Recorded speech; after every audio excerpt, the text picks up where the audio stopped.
Anyways, let's play some Roguebook. Hi Juke, welcome. Yeah, I do like the game a lot. It's something new, something different, and from what I've seen so far, it's pretty deep. Strategically, especially. With the map exploration and the deck building mechanics. Like getting the extra talent from adding cards to your deck, and you want to hit the sweet spot there. I do like it a lot. Hello there, young one. Last time we unlocked Aurora. We're gonna be playing a few runs with her in the party for sure.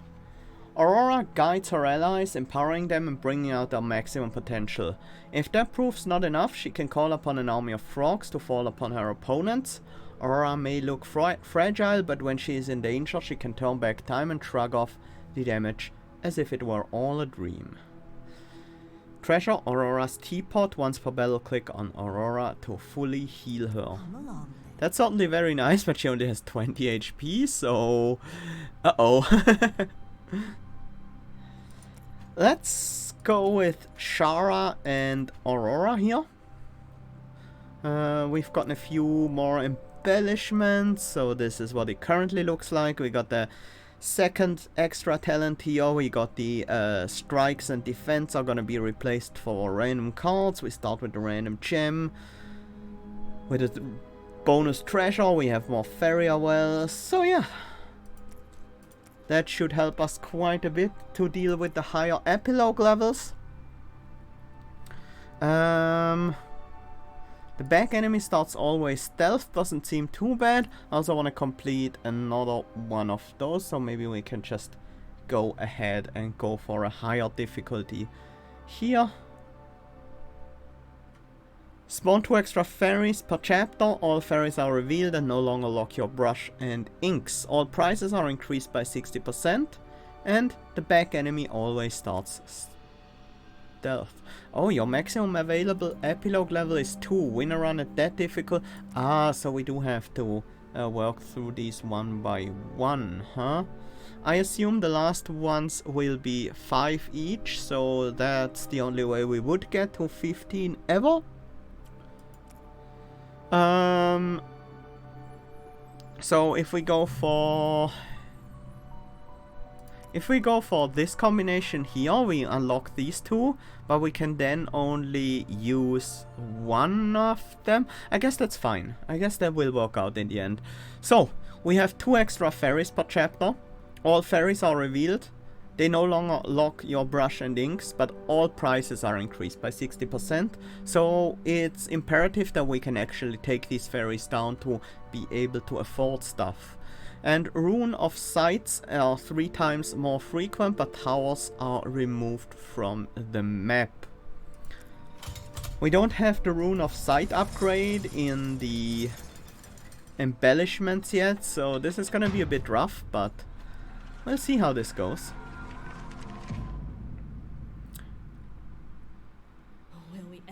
We do start with the Mirror Moonstone, which is a very strong gem when you play this add a copy to your hand with no gems. And the Spear of the Guardians. Whenever you play a melee card, deal 10 damage to the leading enemy. This is not even bound to a specific character, so melee is just gonna be great. This is 40 gold now, this is 40 gold now.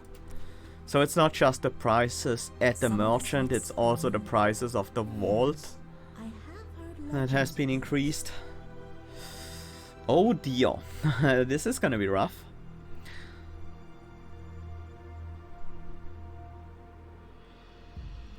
Before I look at this stuff, I want to look at Aurora's deck. I have seen Sharra, Cypher and Sirocco before I first played this game, but I haven't seen Aurora yet. Okay, so usually we would have a defend and a strike more. I'm not sure which one got replaced, but considering, yeah, Sharra still has our base deck. So it's just a strike and a defend of either character. We got the strike and the defend from Aurora replaced here. So we have a defend and a strike, normal values. One of the defense got replaced by a will strike. Draw a card. Attack for 4 times your hand size. Okay, that is interesting. Quicken. Increase both heroes' power by 2 for their next attacks. Swap your heroes. And Wall of Mist gains 6 block for each enemy. I'm not sure, Quicken seems like it could be the default card. It just kind of feels that way, but looking at the positioning, the default card would be at the very bottom, so I assume it's Wall of Mist. Not sure. Anyways, Wall of Mist is clearly better than a defend. Will Strike, not sure, should usually be better than a strike, I guess. Okay, Mirror Moonstone could go into Quicken pretty easily, but we might find something better for that later. What do we have? Outlaw, High Five, and Fight or Flight. We have seen those before. Tidal Force. Attack for 15. If Aurora is full life, this costs 1 less, which it will usually be because of her teapot. Flood. Ranged. Gain 3 block. Reduce all enemies' power by 4 this turn. Oh, I like it. That's a very good defensive card. And Curious Biomancer. Ally Spiritless. While this is in play, retain your hand and store energy between turns. What? Retain your hand and store energy between turns and it's only 1 cost? That sounds extremely OP. Okay. Any new relics we haven't seen yet? Mecha Cannon. Whenever you play a ranged card, deal 5 damage to all enemies. Kind of mirroring the Spear of Guardians here.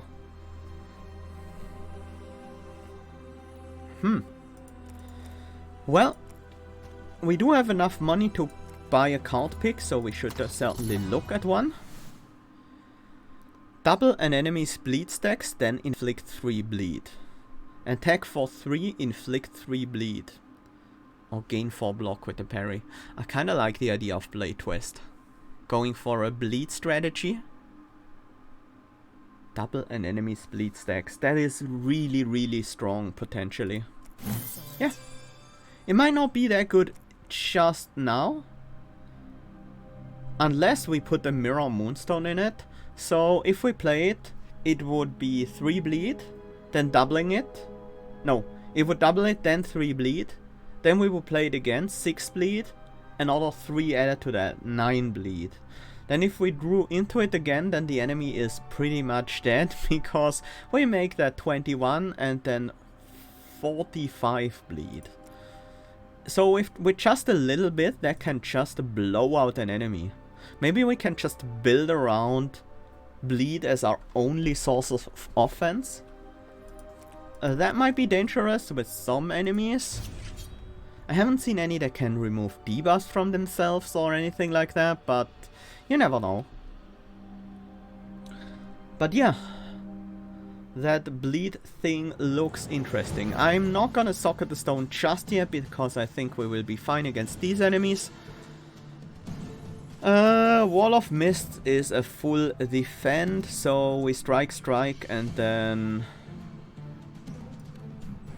I should probably kill the one I can immediately kill.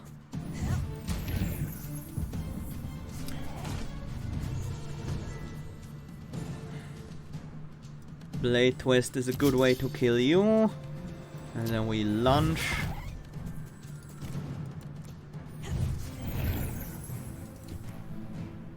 Plus 2 power for the next attack.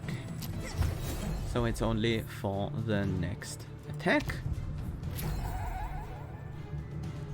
Not bad. Downside with focusing around bleed as our primary damage, Spear of Guardians is not gonna be that great. We got a Royal Link, that's very nice. Let's take a look at one more card. Oh right, the Sky Towers have been removed. So no reason to keep these Runes of Sight on the map. Okay. That was useful. Let's take a look at this. Blade Dance. Attack for 0 whenever the hero swap. Increase the card's damage by 3. That works well with the Quicken we already have. Aurora's Trick. Ranged. Reduce an enemy's power by 3 for 1 turn. That is pretty easy to use. I don't think we want to go into Will Strike. Do I want an Aurora's Trick? I guess I'll take one. Reducing power can be quite powerful. This hero gains 2 power while in the back row, and whenever you end your turn with no cards in hand, the leading hero gains 1 courage. I like that that prayer bead. Okay, so this is all the information we currently have. Exploring in this direction would be pretty decent. We can't uncover 5 tiles in a straight tile line and then use a brush over there. That's not quite possible because there are some tiles that we can't access in the way. I want to explore some fights, so maybe, yeah, that seems good. Let's use it in this direction. Oh, a narrative. Let's first pop this brush. That's, yeah, that is quite good here. Okay, a bit more gold.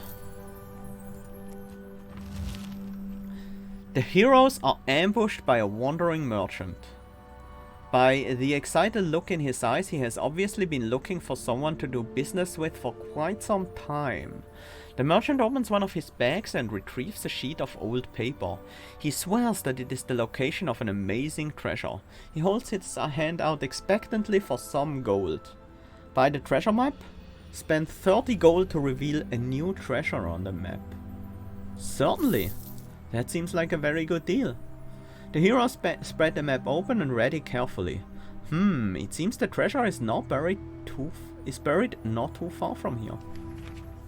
Oh, that's really close. What is it? Runin's Medallion. Whenever you play an ally, heal 2 life. Well, we have to see about that. Climax? Ooh, Smoke Bomb is a really nice defensive card. The next attack on an enemy is a critical hit. Glowworms. I'm gonna stick with the Smoke Bomb here. Get some more defense. And I think I might just craft the Blade Twist now. Suitable. We want some more sources of bleed, like just to stack a little bit on the enemies before we double it. And we might also want some AoE because bleed is gonna be pretty bad against enemies like this. Let's do a wall of mists while it just immediately defenses against all the incoming damage. Wall of Mist is quite good. It's basically AoE, but for defense. I mean, that's pretty much exactly what it reads, right? Draw a card, attack for 4 times your hand size. It's gonna take out the target. You're dealing A, but we can kill you with a strike. We can also reduce your power. If we use Strike, Will Strike and Quicken, that will mean Aurora is gonna be in the front, take 17 damage, and then we can use the teapot to heal her. Let's start with the Will Strike, just in case we draw something better.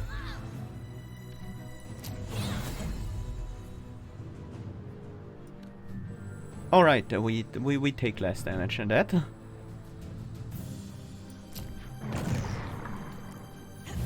Power down for one turn. We don't have to heal her right away. Maybe we can get her to tank some more damage.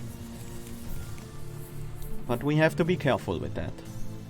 There's another Wild Strike. There's also Aurora's Trick, but I can't get her to the back line. Wild Strike takes out the target. Then Aurora's Trick you. That leaves 12, 14 damage. That's unfortunate.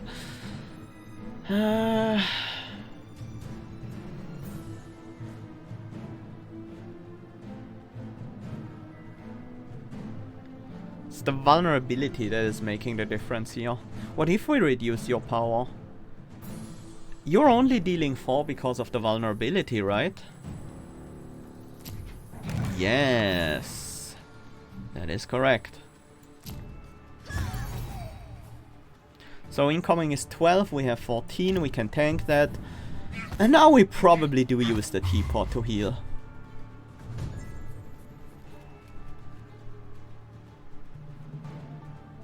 A quicken into a strike will take out one of you. And we smoke bomb back to the back. But actually I want Sharra in the front.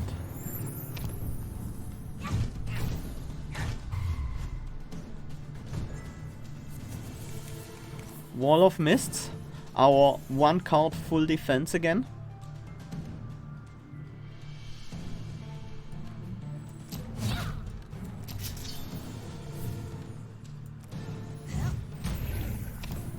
We don't have to use that bleed doubling immediately. It does stay around, right? It does. Nice. Didn't take any damage. Or rather, I did take damage, but healed all of it. Explosive Pigment. Happy to have it.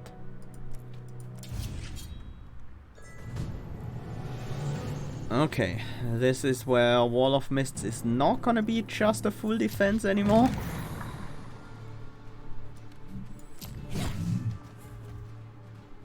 We want Aurora to be in the front. Actually, no.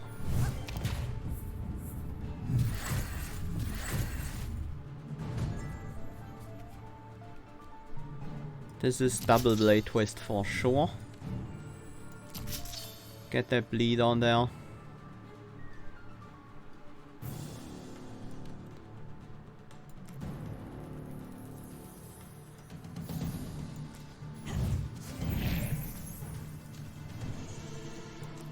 Then I think we block the damage with Aurora and defend as good as we can.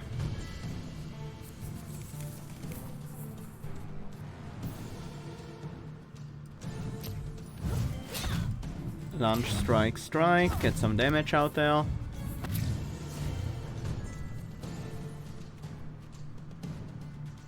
Oh, you're not attacking again.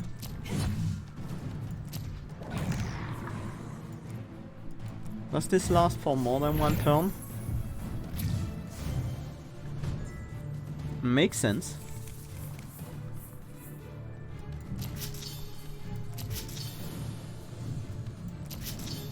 Yeah, I feel we have pretty good damage scaling. Well done. Now what we mostly care about is defense.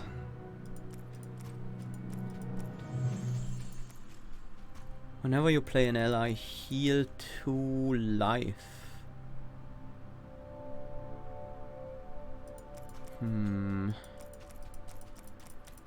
Where do we use our explosive pigment? We could maybe move 1 step in this direction, then it would get us both these battles. That would be a good spot. Just discover a lot of area in over here. We could also use 2 precisionings to get up there. That is certainly an option.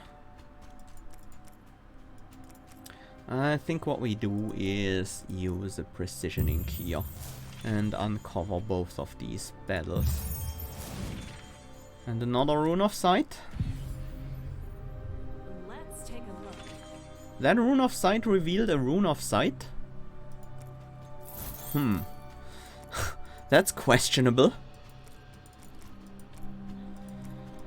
Let's try finding another card. Another Wall of Mist, I wouldn't be sad about that. Windfall. Ranged, gain 3 energy. Oh, I remember Windfall from Feria. It used to do something similar to this, but a bit more extreme. Reduce an enemy Aurora's trick again. Do we want energy gain? That's mostly just a gem carrier. And it's gonna generate 1 energy if we're in the back with Aurora. It's a bit... it's okay, I guess. I'll take another Wall of Mist. Let's see what we get. Resilience. Whenever Sharra takes damage, she gains 2 stacks of courage. Sagacity. Start each battle with 3 sips in hand. Sip. Combo. Stacks. Aurora gains 4 life. Excess healing is dealt as damage to the leading enemy. Dissolve. Expert Looter. At the end of each battle, gain a gold for every 2 card in your deck. Yes, we take extra money because we will need it. These guys. This is based on this is set in the realm of Feria. Feria was CCG. It has been around for quite a while. I think I played it a couple years back. And these are all characters from that game.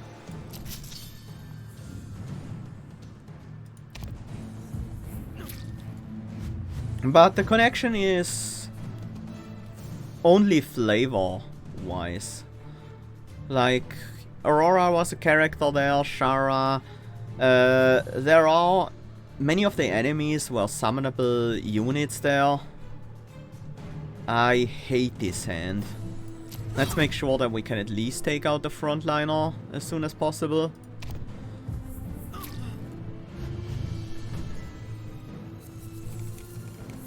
If we can take out the frontliner, then Aurora can tank the hit from the back enemy.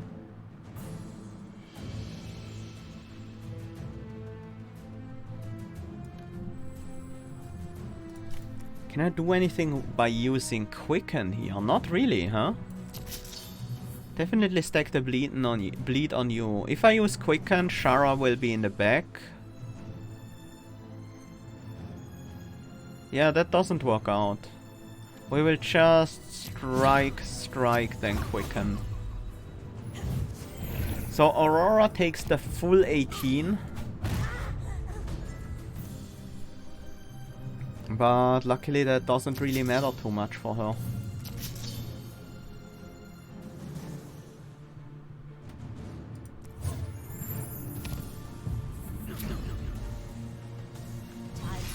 Ah. Yeah, that makes sense. I got introduced to Magic the Gathering at a very young age of 10. About 10.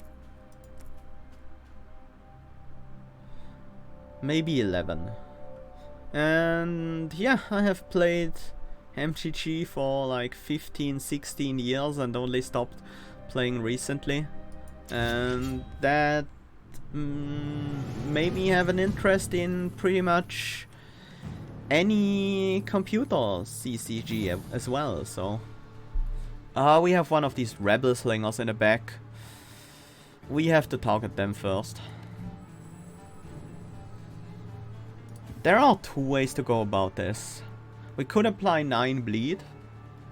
You will only start attacking on your 3rd turn, so that's gonna be 27 guaranteed damage, while this is only 20 damage. So we go for the bleed.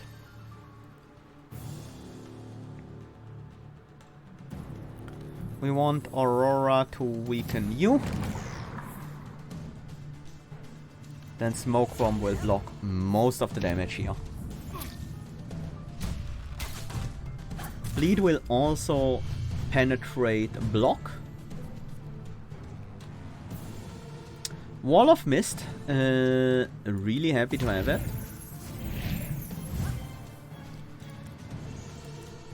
We might have to kill you next turn.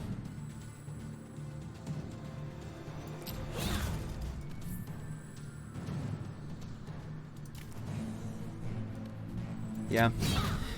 I'm not worried about these jumps. I am worried about the Rebel Slinger. So, that's...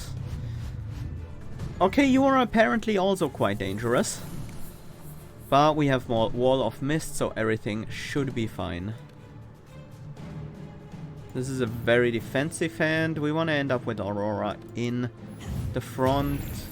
But we do want to play Quicken, so let's do it like this.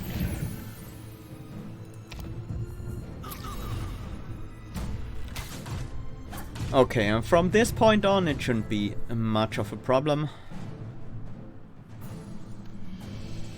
You're trying to buff, huh? Well, I guess we lunged and smoke bomb back and start getting some bleed on you.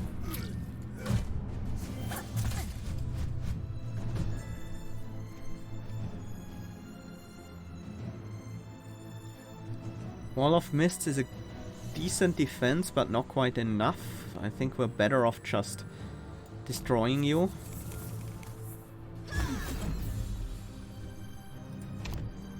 And then we just use the teapot at the end of the fight.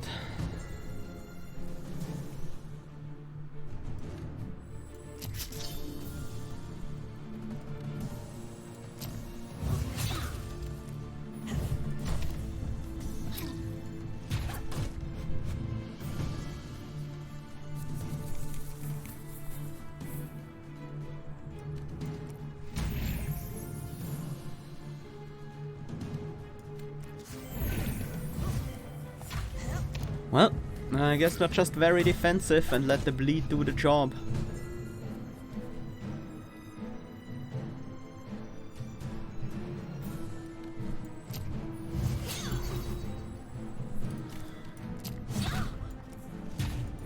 Bleed too slow here. We are much faster if we just go against you with normal attacks. Oh, she used the teapot for her by herself. That's such nice quality of life. I love it. There are 2 golden fairies over there, but this one is only accessible from the top. If we use the brush here, we wouldn't be able to access it.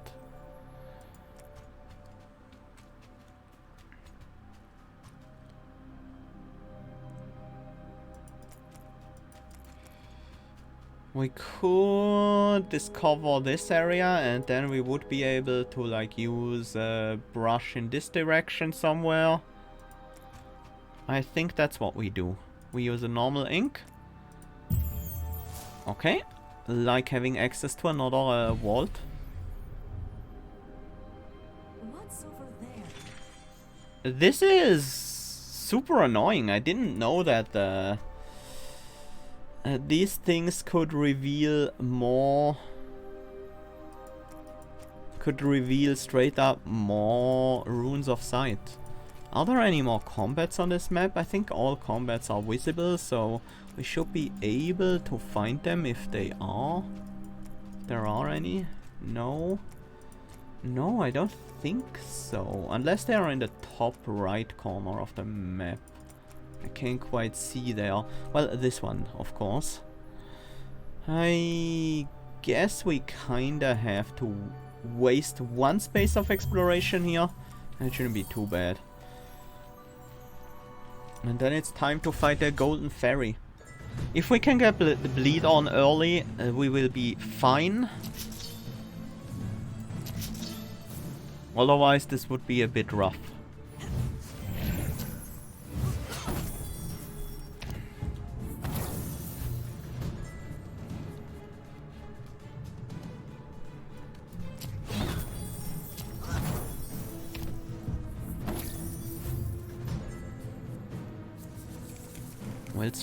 Wit Strike is good. That might draw us into... Well, we only need 1 damage to get a kill here.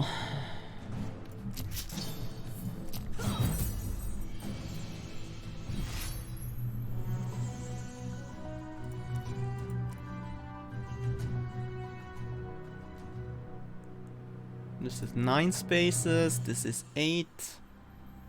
And we kinda need to be here to get to the other golden ferry. And that's gonna be a ton of extra money. Oh? What? Why can't I fight this ferry? Now it works?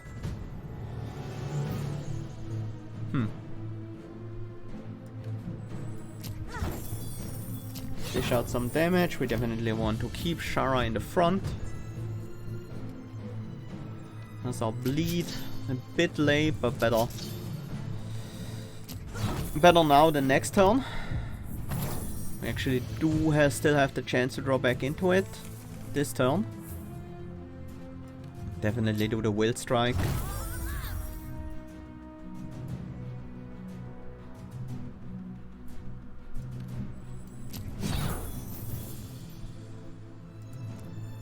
Lunge is in the deck, 2 Blade Twists. Yeah, I'll get the extra strength on Aurora and Sharra. Okay. This makes things quite easy. We don't get overkill damage, right? As money. We would expect to get 23 plus 50. That will put us at 425. We got an extra 7 from somewhere. Ah, that's from the from our expert looter.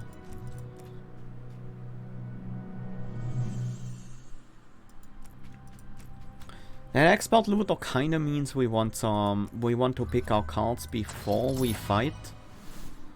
Adrenaline Rush. Battletoads, summon 10 frogs. Frogs ally aggressive swarm. At the end of each turn this loses 1 spirit. Additional copies of these allies combine into the swarm, adding their spirit values together. Huh. Rally, gain 1 energy for each ally you control. I don't think that will count as controlling 10 allies. This I could very easily see myself skipping. Adrenaline Rush. It does have 2 sockets, so it could carry like support gems like draw, discard, or block, stuff like that. Could go in that quite well. I don't really like it too much. Let's see what our final ink is.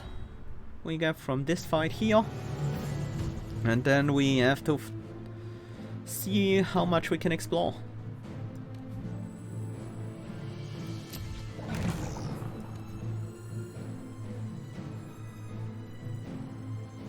I'm actually gonna take out the buffing one this turn, because I have pretty good defense anyway, so the incoming damage doesn't bother me, especially considering it's against Aurora.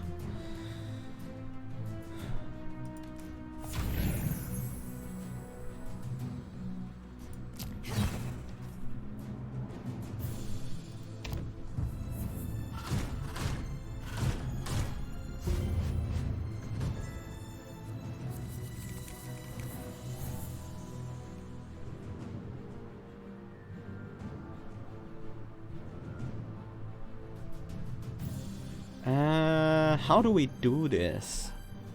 Lunge would be a kill on you if we quickened first. But then we can't have Aurora in the front and we don't have any defense this turn. Will Strike would be a kill on you if we quickened first. We can lunge, then quicken, then Will Strike, but then Will Strike will be less damage, so it won't be a kill anymore.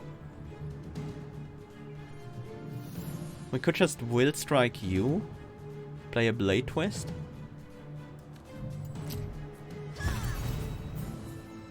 Or maybe play a Defend.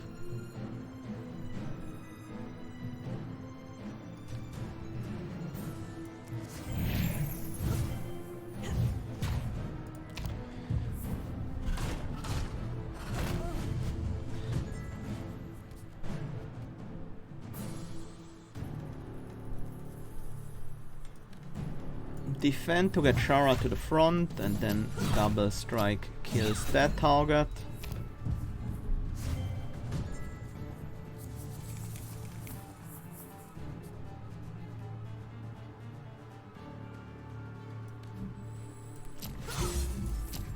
Wrong order, I could have done more damage, but it doesn't matter.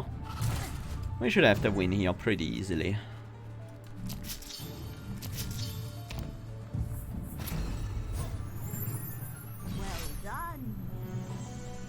I really need another source of bleed. Oh, Stardust Pigment. Apply this pigment to your brush to reveal a space and all adjacent spaces with a radius of 2. Not centered around yourself. Anywhere on the map.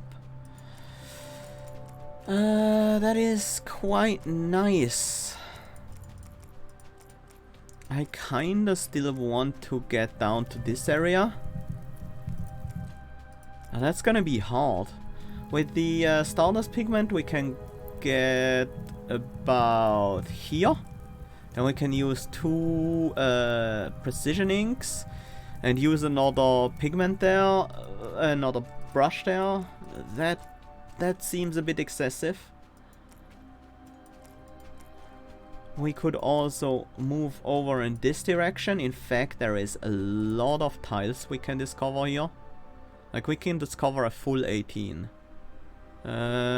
Actually, full would be 19. We can't quite discover 19, but this is the closest we can get.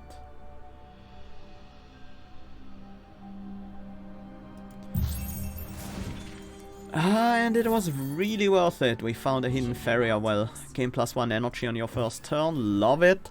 Whenever you end your turn with no cards in hand, the leading hero gains 1 courage. Please. Thank you.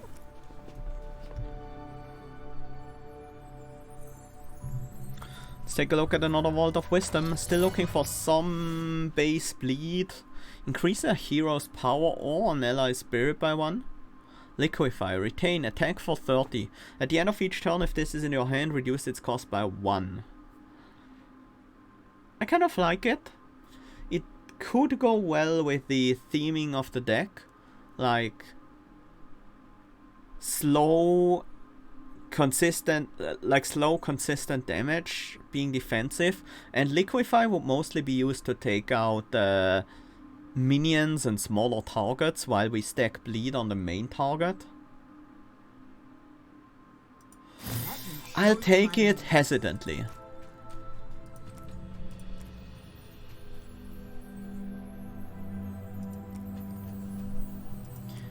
Do want to get that ferry over there. A Rune of Sight. I like it. Oh, is it? Yes, we can actually get that. Not an amazing result. Another Liquefy, probably not. Riposte, gain 7 block. During the enemy's next turn, each time an attack is fully blocked, add a dagger to your hand. Which boss are we up against? I should have checked early on. Like, this could be either of the 2 bosses we faced. Because daggers are pretty bad against one enemy and really good against another. But I kinda like parry here. That will help us activate the prayer beads a bit easier. Revealed final boss, Avatar of Mist, takes bonus damage from cards that dissolve the hero's deck over the course of the battle. Yep.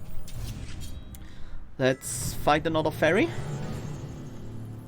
Ugh.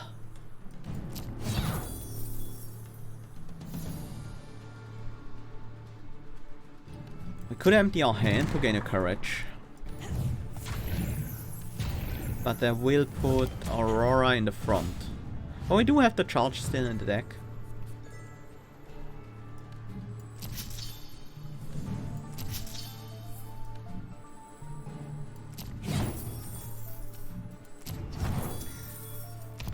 Liquefy obviously doesn't go well with the prayer beads.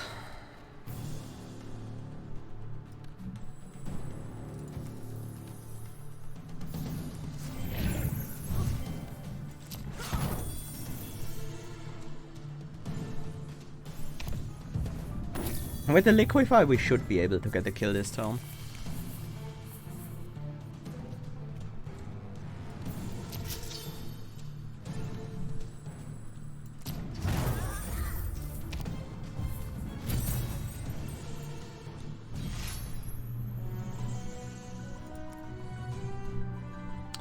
We got a good chunk of gold. Okay, we have an idea where this deck is headed.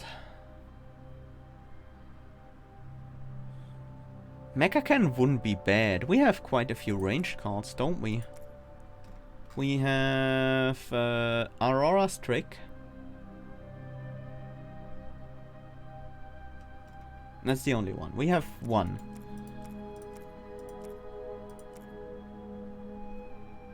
But we have seen a few. Flood is another one that we could potentially consider. Rough Diamond is good. I think I'm gonna get the Mecha Cannon. There seem to be some good ranged cards in Aurora's pool.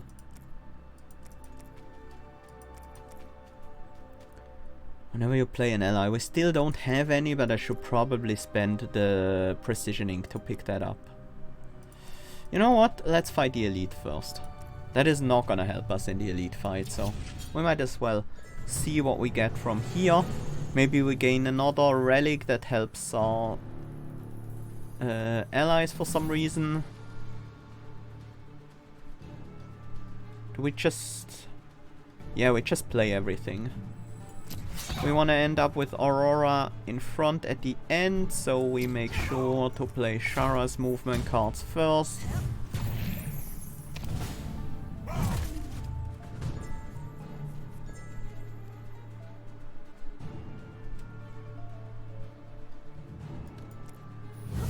Defend, strike for 10, and then smoke bomb back.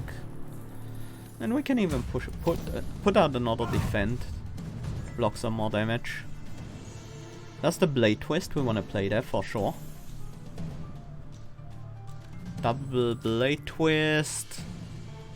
We could quicken Aurora's Trick and then Wall of Mist back to the front. I like it.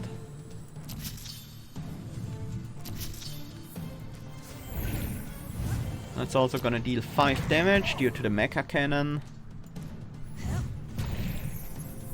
And you're just dealing 9, that's fine. 27 though, that's gonna be rough. And we don't have any defense. I can deal a bunch of damage, but we basically just have to take that hit on Sharra. Because even if we use the teapot, Aurora is not gonna make it. Let's see what we draw.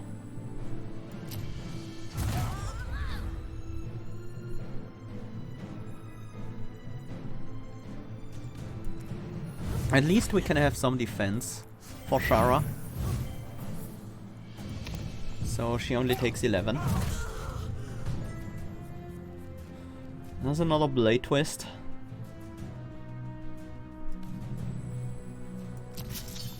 If we double Wall of Mists, that attack is... no, both of them are vulnerable. So yeah, we don't have to double Wall of Mists. We could also just play the Liquify. Actually, Liquify Lunge would have ended the fight there. Well, we Liquify for 0 next turn and then...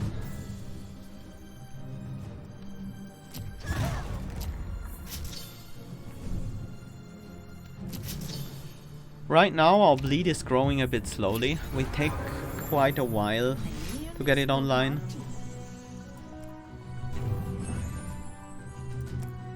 Red Diamond. When this blocks, deal twice as much damage to the leading enemy instead. We can make a defensive card aggressive.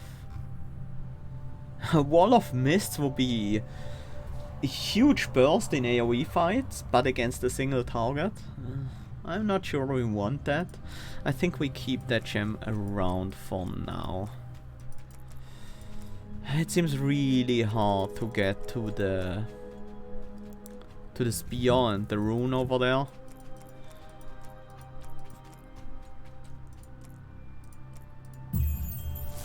We pick this up. Might as well. Oh, it's equipable on someone. I have an idea what Sharra's allies are, and I don't think we want them in this deck, so let's put it on Aurora. And then I think we use our final brush. That was very much worth it. Rough Diamond for 4 block, or this card's attack pierce through for half damage to the next enemy. Do we have anything that would be great in? Lunge is pretty good. Wild Strike is pretty good. Liquefy. That would mean Liquefy could perform the job of dealing with ads and other small fry while we stack bleed a lot better, but the Rough Diamond just straight up improves our main strategy. I'm still gonna take the Jagged Jewel and put it on the Liquefy. I think that is very solid. Okay, I don't think we have anything that we can explore with the single normal, no, Precision Ink. Do we want any of these? I don't think we want Fight or Flight. High 5 might be okay. Tidal Force probably not. Flood could be a thing. I could see Flood being a part of this deck.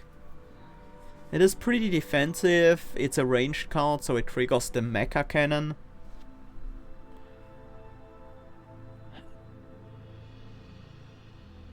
I'm just gonna pick up the diamond here though, and enter the next area with some gold. We can probably find other good defensive cards in through our exploration. Alright, we have a boss fight ahead of us, so we should probably use the Rough Diamond. Parry could be a good carrier for that. Quicken as well. Would that make Quicken move us back to the front after the swap? I think that would decrease the value of Quicken quite a bit.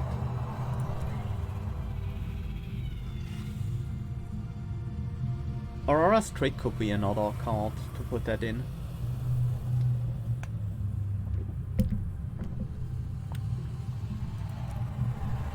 Gives us some more movement options, because now this gains block, so it moves us to the front. Boss time! Okay. The Tiki Palanquin. The frontliner taking 25 damage makes the whole thing weak. The backliner taking 25 damage makes the whole thing vulnerable. Vulnerable only affects attack, so it's not gonna work on our bleed. So I think we just Blade Twist the frontliner and make sure that the enemy is weak constantly. This does count as 3 enemies, so Wall of Mist is great in this fight.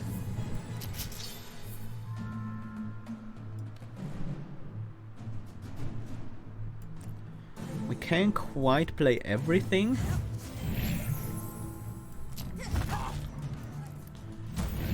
So no extra courage for us this turn.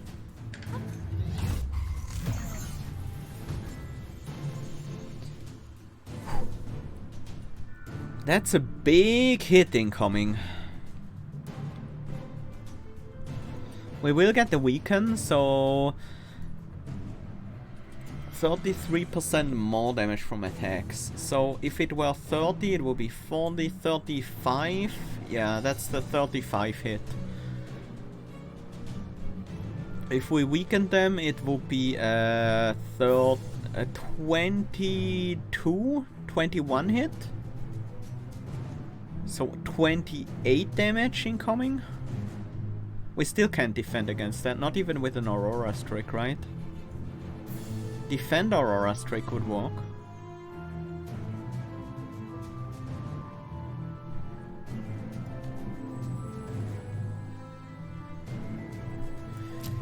Let's actually see the numbers.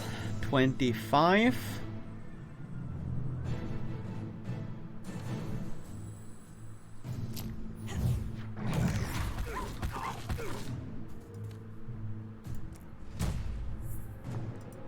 Looks like we're gonna pop the teapot very early.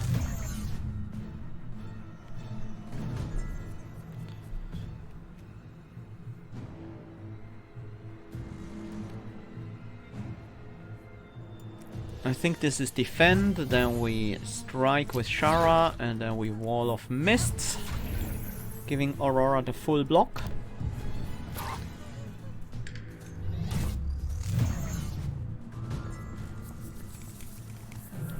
Nine times 3, there's also an aura of weakness there. We will be able to weaken you, but we don't have much defense in this hand. We have to take that hit with Sharra. Let's see what we draw. Never mind.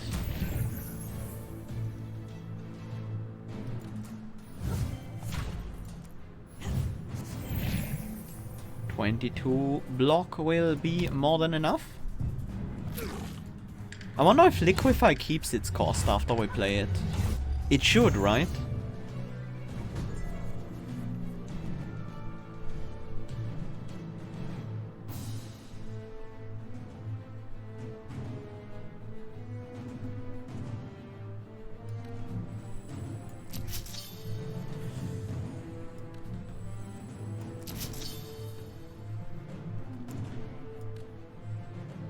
We can't double again, otherwise... No, we can. Just use the teapot. The enemy will also be weak, so... It's only gonna be 10 damage. And now the enemy dies to their bleed.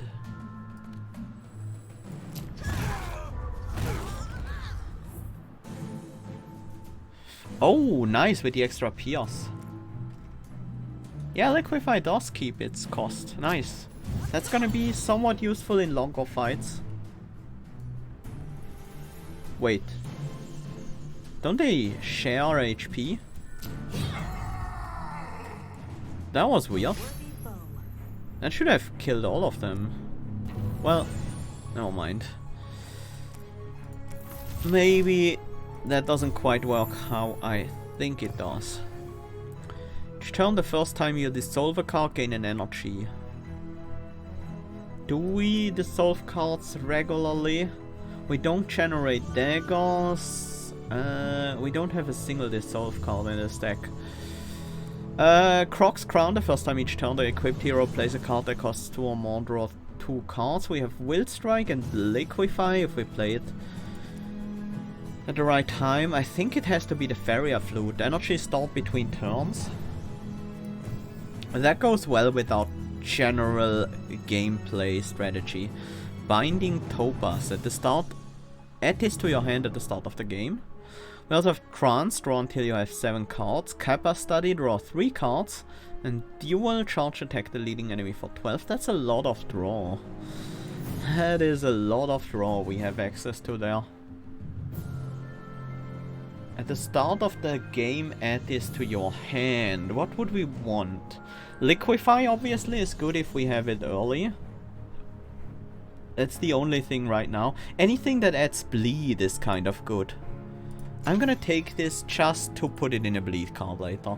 The cards were pretty good, but I think we can find... I don't like the attack that was there, the charge card. Oh, that's a very value dense area there. I like it. What else? We have an Ogre Belt. Whenever the equipped hero plays a card that costs 2 or more, gain 4 block. And yeah, the Diamond Shield. Start each block with 8. Each battle with 8 block.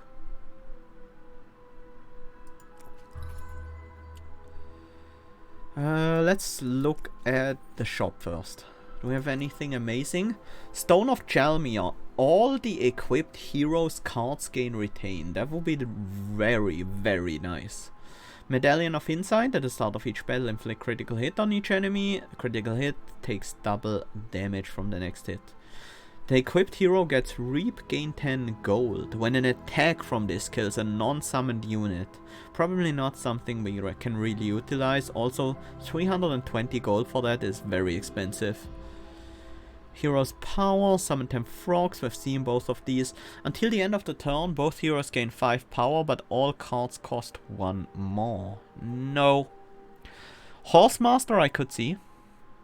Swapping can be helpful, but I don't think I want to buy it for 80. Coup de grace. Attack twice for damage equal to the size of your draw pile. No, nothing really excites me except for the Stone of Chalmir. Rough Diamond is good. Archer's Emerald is good. Blood Garnet is good. Each hit inflicts 2 bleed. That's a way to gain more bleed. If we have a multi-hit attack with the Binding Topaz and the each hit inflicts 2 bleed in it, we could just set up the bleed on turn 1. Okay, there are a fair number of good gems in that store. Let's take a look at this vault. Warcry Dual Bravery. Bravery seems really nice. It's a range card, so it triggers the Mecha Cannon. We often have Sharra in the back. It's block and it's courage. Pretty much everything we would want from a card. The only downside is that it's not that much block. But I guess that's acceptable. Let's do a Will Strike first.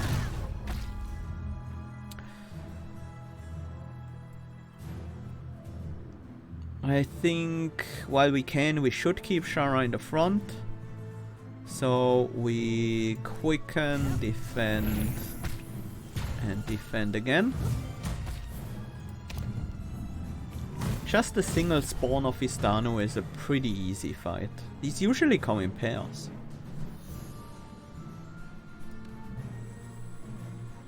Aurora's trick makes a lot of sense here. Let's play a wall, and defend, and finally do a strike.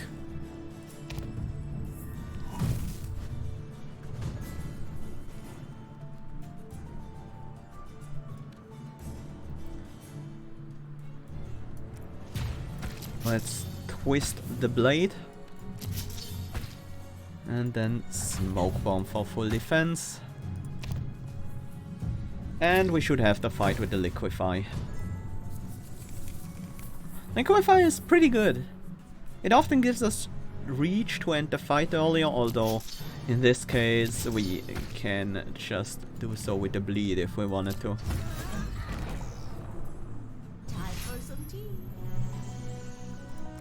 Time for some tea. Explosive Pigment, love it. That's one of the best inks I think we can get. Let's open this one. Oh, that's very far away. We might not visit that area at all. Another Liquefy, Kickflip, and Dragon Spirit. Gain a courage whenever you defeat an elite or boss battle. Permanently increase the amount of courage gain per one. That's a lot of courage gain. Warmed up, every 3 times your character swap gain an energy. That's super strong. Soothing Mists, the leading enemy has -2 power. That sounds very strong as well. Second Wind probably not so much. Warmed up is so good, but Soothing Mists would also fit into our deck really well. With a defensive deck though, we can trigger Warmed Up pretty easily because we will have a lot of cards that allow us to swap, just by virtue of being defensive. Let's see where we can explore the most area. That's 22. This is also 22, but it gets us the normal battle. 23, and it gets us the normal battle.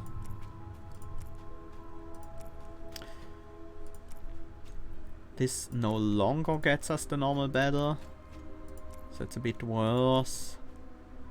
Lots of 23s here. I don't think this is gonna be competitive. Maybe this down on the bottom. 15, not really.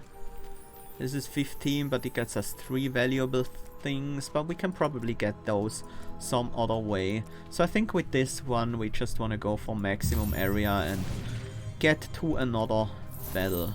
2 Runes of Sight and a Royal Ink. That's pretty good in terms of extra exploration. There is a gem, we definitely want to move in that direction. With the Ogre Belt, a Golden Fairy and a gem. Let's take a look. That one we might or might not visit. There are some fights down there, so there is value in going there. Royal Ink is 5 spaces, that is perfect. Okay. Maybe we explore something else first. Suddenly elite. A Cohen Cannoneer. You're buffing this turn and then attacking next turn. Kinda wanna set up the bravery just for the courage.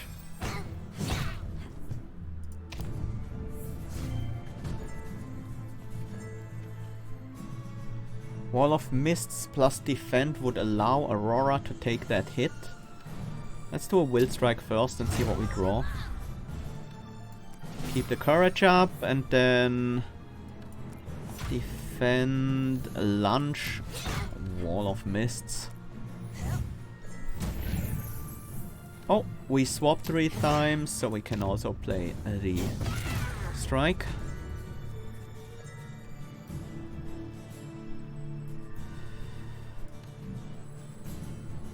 Do Blade Twist once, twice, then we swap.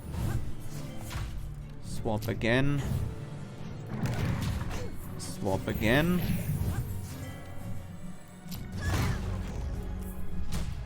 Play these and gain another courage because we emptied our hand.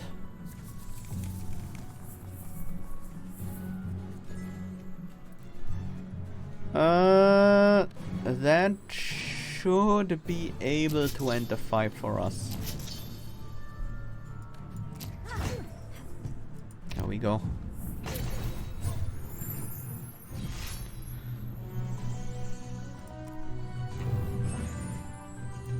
Getting a normal ink out of this.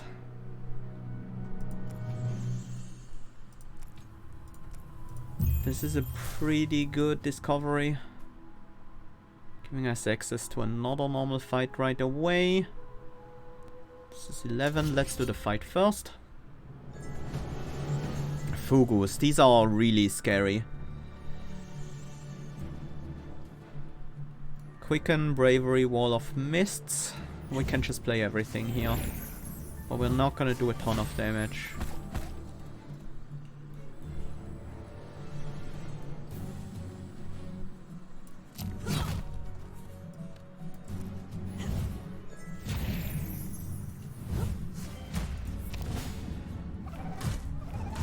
Oh, this doesn't have to be in one turn. It just stays. It's really nice.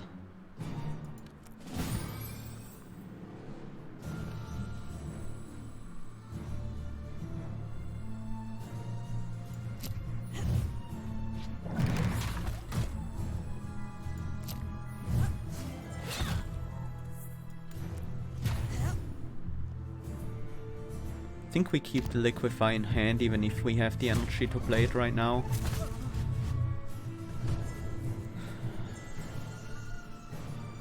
That's incoming 32 damage.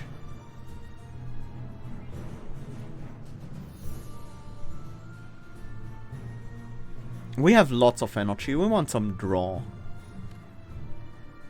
Wall of Mist is definitely good.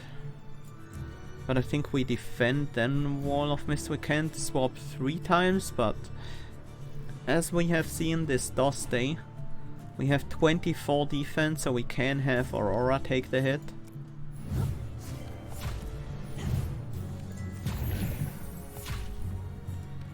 Should have struck with Sharra in the front there.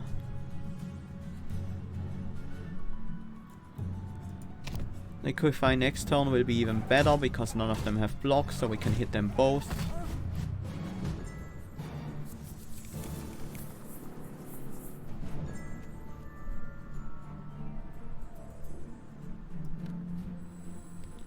We'll strike the backliner for sure.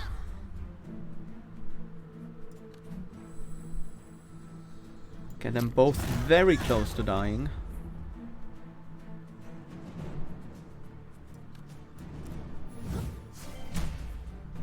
(15, 21), we have full defense.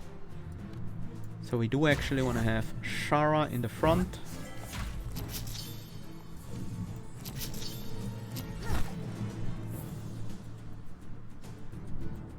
Keep both of them alive. And then kill both of them at the same time.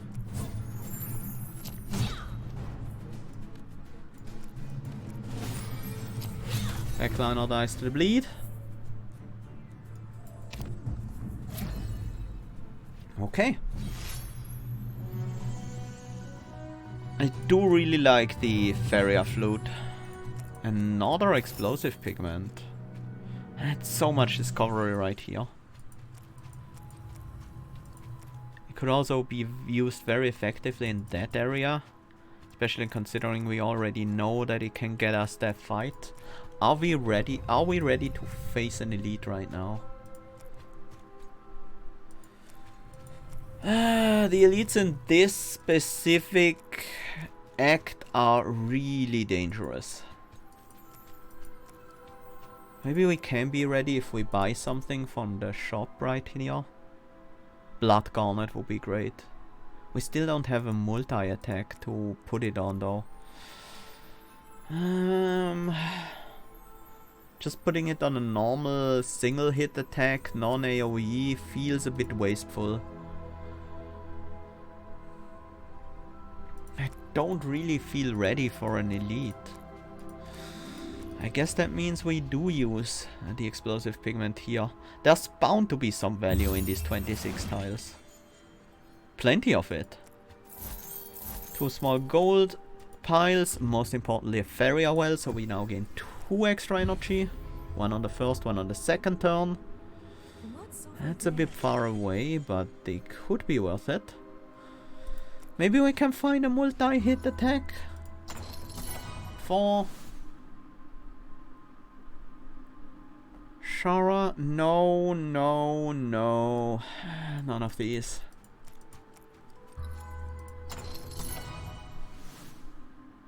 Kickflip, Shadow Strike, attack for 6, discard a card. Pierce, deal 10 damage to the leading enemy and 5 to the next. It does have 2 slots, it does hit 2 targets. We could put the bleed in it, and we could put the in our opening hand thingy in it. So we would always have 2 bleed to start out. That would make our first bleed get us up to 7 instead of 3. That is such a big difference already.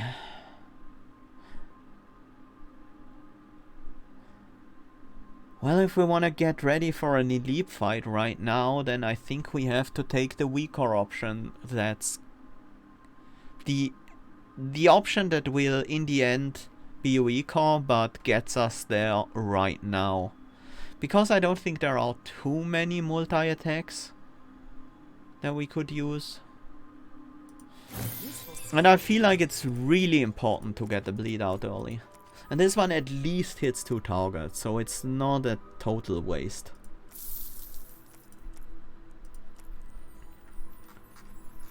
Of a gem.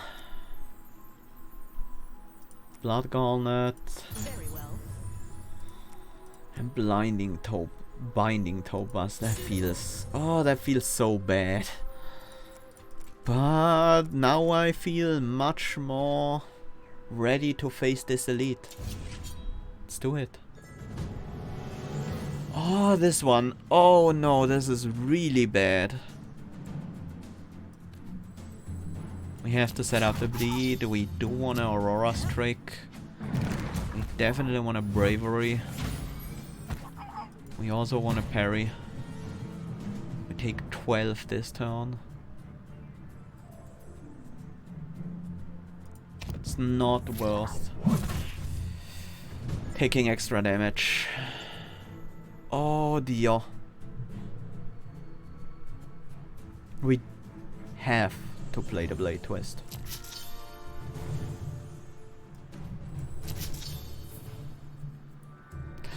$30 damage, we can survive.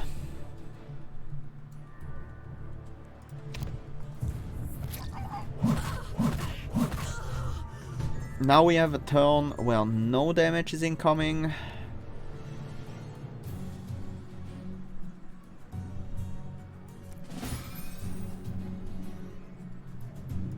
Might as well swap a bunch.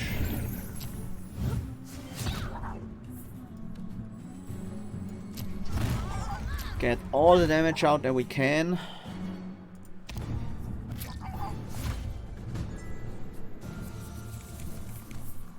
Okay, we have a very defensive hand this turn. We should be able to block the hit with Aurora.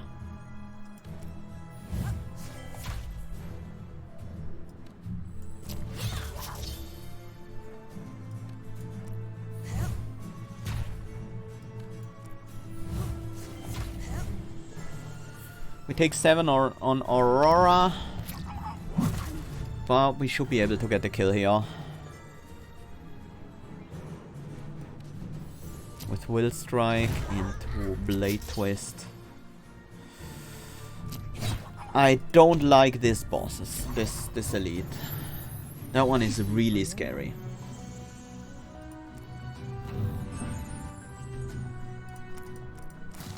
It's like a gremlin knob from Slay the Spire on steroids. The equipped hero has +1 power. Who do we put that on? Aurora has Will Strike, Strike, and Liquefy, mostly just single big attacks. Pierce is good with power. Seems like we put that on... Oops. Seems like we put that on Sharra. I think I've seen this before. Let's get some healing before we do another real fight. Gain 4 block, ally gains 1 spirit, we take the block. I think we put that in Dragon Spirit. This works. Let's pick up the Ogre Belt. Who has more 2-cost cards? We have Bravery, but that's often reduced. Will Strike and often Liquefy will be played at 2 costs, so we put that on Aurora. Aurora has also, as we have seen, other 2-cost cards that would work quite nicely with this. This one generates block each turn, so we really have to get going with our damage.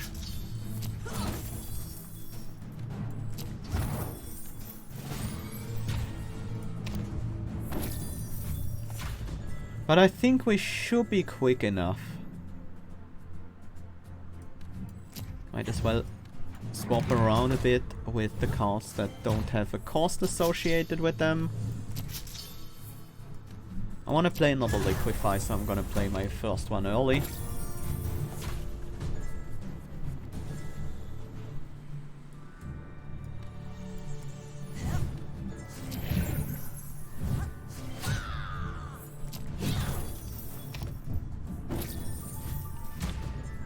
Okay, hopefully we can get the kill here. It might be possible if we draw a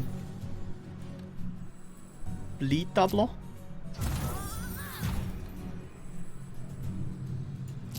Oh, so close. 5 damage off. A single strike would have done it. We still got a decent amount of gold, but we didn't get the 50 for killing it.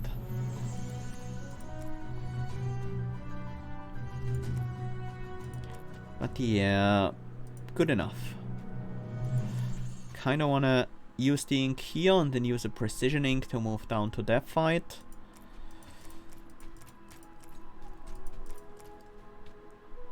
We can't quite get up there with the normal ink.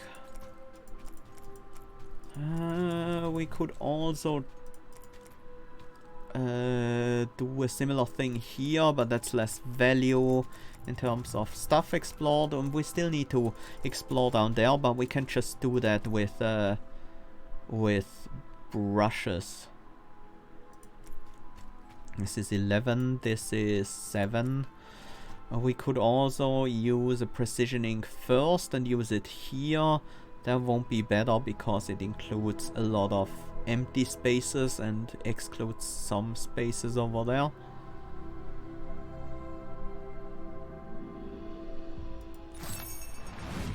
Ah, no value. Maybe something nice here? No? Okay. Let's heal up Sharra a bit before we enter this fight.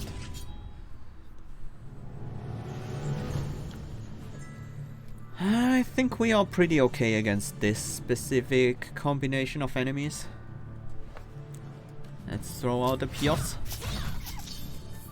We can leave that yak to bleed out.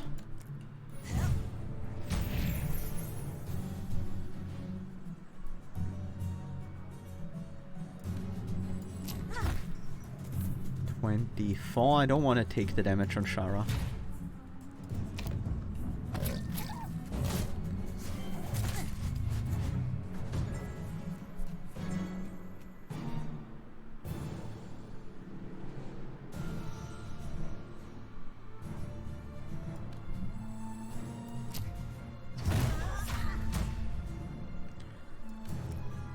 And let's defend. You're doing a multi-attack, so that's gonna be the best use for that card. We bravery. Alright, all these ranged cards are doing quite a bit of damage to the enemies.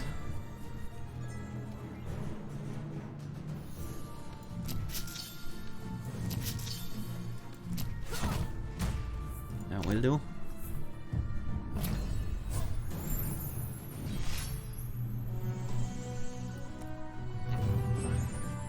More precisioning, huh? Oh yes, another Farrier well. Now we gain 1 energy every turn. This is an event. I will gladly take that. The adventurers come upon a secluded structure ringed with a menacing red light. The path behind them closes and the doors ahead open invitingly. With no choice but to move onward, they enter.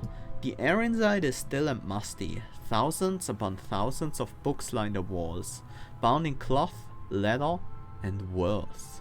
A terrible sense of foreboding creeps into their mind. Could this be the fabled forbidden library? These books were meant to be sealed forever. Explore the building. A random hero loses 5 life. Draft a card for that hero. Or nope. Sure. Fill the pot. Ranged combo. Add a sip to your hand. Draw a card for each sip in your hand. I like the idea of that, but we would need to find other sources of sips. I think I have seen one in the shop. If I could just remember. No, it wasn't the shop, right? Start each battle with 3 sips in hand. Now that certainly would be really good.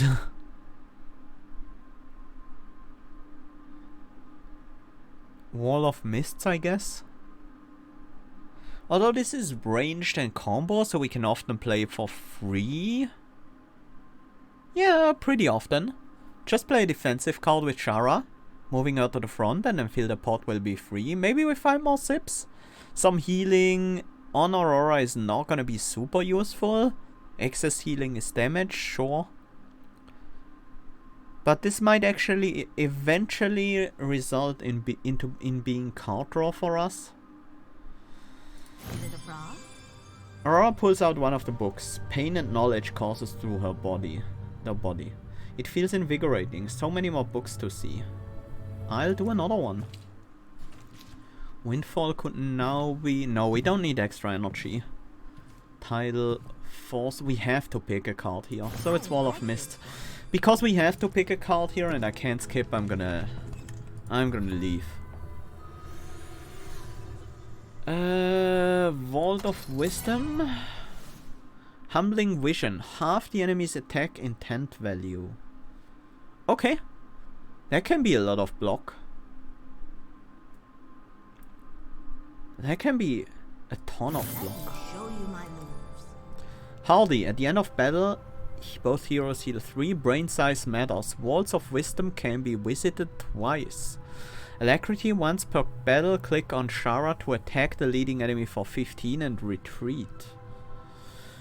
Walls of Wisdom can be visited twice. I don't think that will refill the ones we have already visited. If it does, that would be really good. I don't think Hardy is that great with Aurora. I'm gonna take Brain Size Matters. Nope, we can't visit them again. Oh well, it's mostly gonna be good for the next area.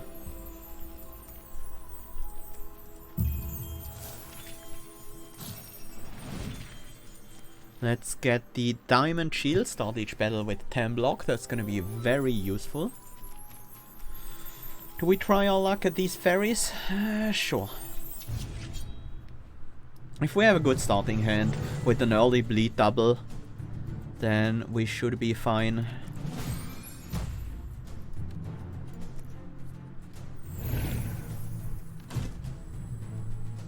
Oh, right, the Fill the Pot is also a ranged card.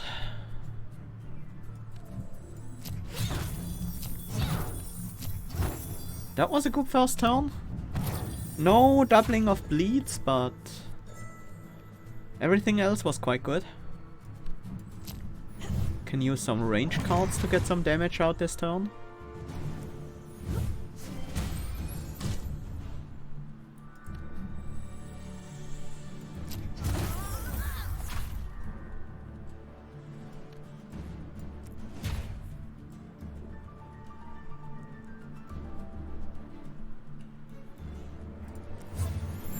That is 4 damage.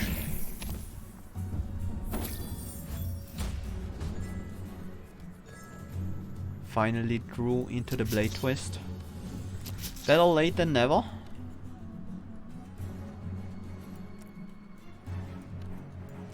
It's quicken to gain the strength.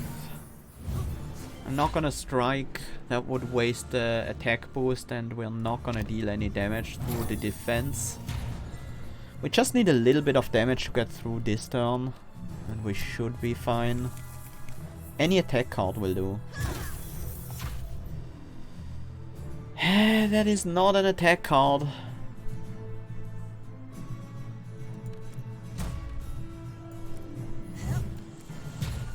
None of these cards have ranged either.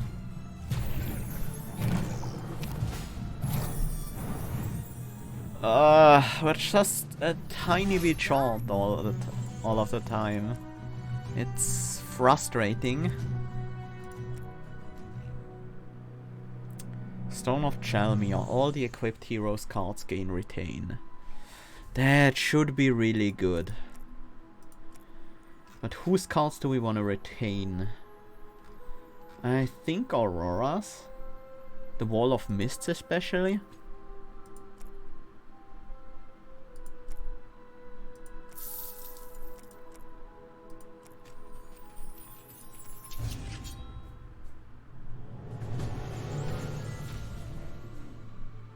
That means we can just hold a bunch of defensive cards that we don't want in hand.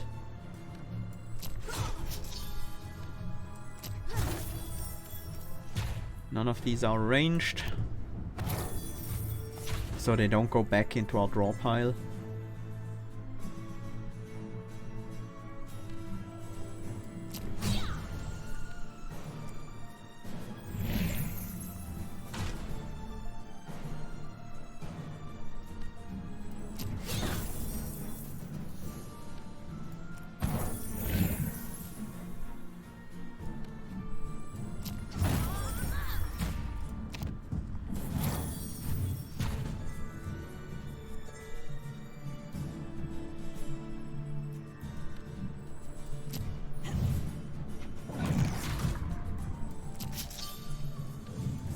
Blade twisting.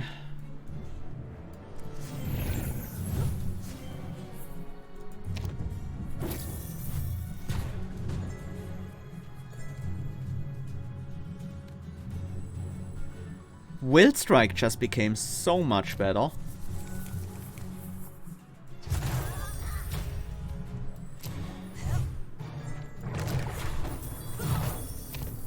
Nice, we actually managed to kill Golden Fairy for once. Okay, we have one more brush, two more precision ink.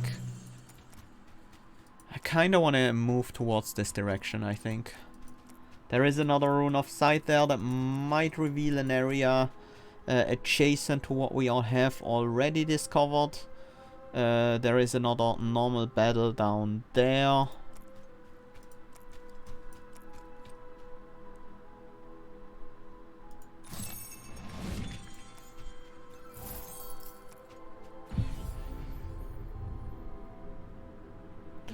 That is indeed adjacent to an area we have already discovered. And that actually allows us to access that area with a precision ink. I like it. Refreshing.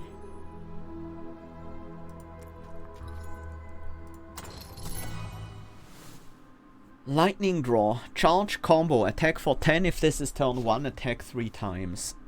Why have we used our topaz on the Pierce? Fate Weave. Draw 2 cards, then put a card on top of your deck. Is there ever a reason not to take this card? Is it a frog? I don't see one. Windstorm Colossus, Outlaw, Splash. Attack for 10, hit an additional time for each sip in your hand, discard all sips. No. No, I don't think so.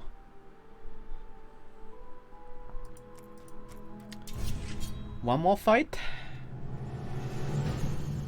Okay. Ooh, Blade Twist in our opening hand. I like it.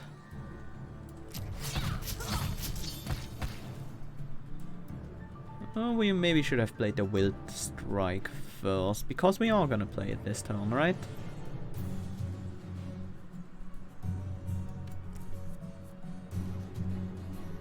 I like the Bravery. Maybe we don't play the Wild Strike this turn. We can't play the Bravery, is the thing.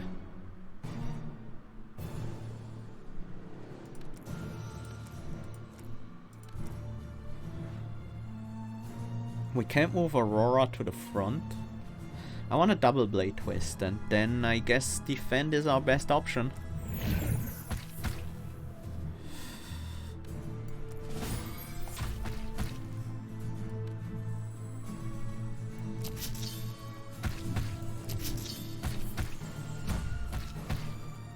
I mean, this is pretty good. We only take 4 damage on each hero.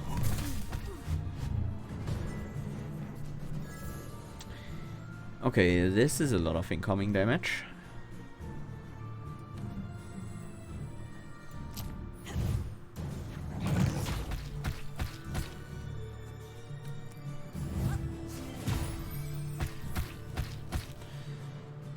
Should I have played the Will Strike? I don't think I... No, I think I should have. Better late than never, I guess.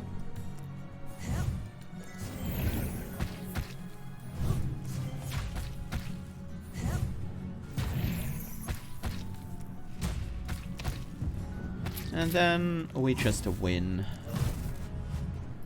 with Liquefy, piercing both enemies. Well done.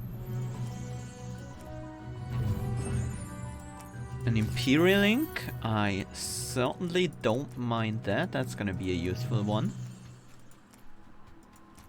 Do have another Elite fight as well, and that one is not gonna be the Berserker. Can we do something nice with the Imperial Ink right now? I don't think so. Let's see what we can find in this vault. Parry, Tidal Force, Triton Trainer. At the start of your turn, the back hero gains power equal to the Triton Trainer's spirit value. Not really. Do we want another parry? I don't think so. Parry is a bit too weak in impact. It's not a weak card, it doesn't have a huge impact. for a single card. It's also cheap to play, so that makes sense, but it can be a downside. Do we want a second Humbling Vision? No. I don't think so either.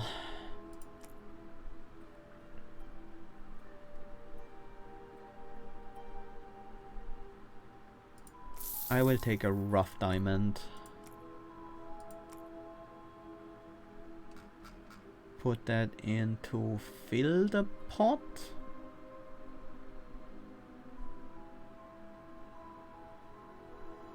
Humbling Vision perhaps?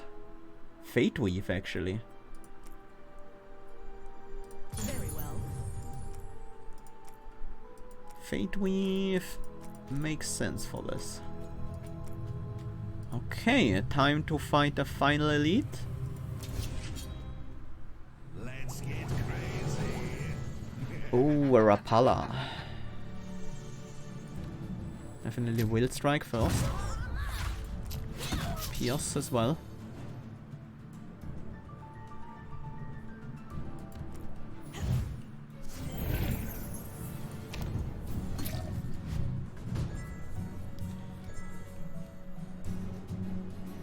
Well, the Aura of Confusion isn't too bad with our deck. Because we have lots of things to do from the backline.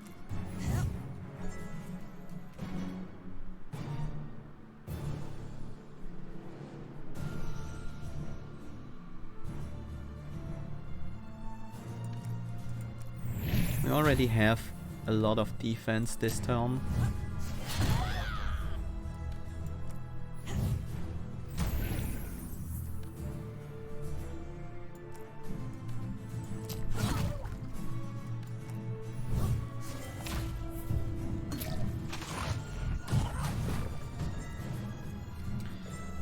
Hit for 25 incoming. Start with the defend.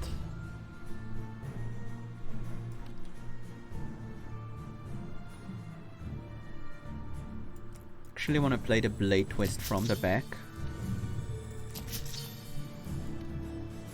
Before I move Sharra to the front again. Let's do a fill the pot.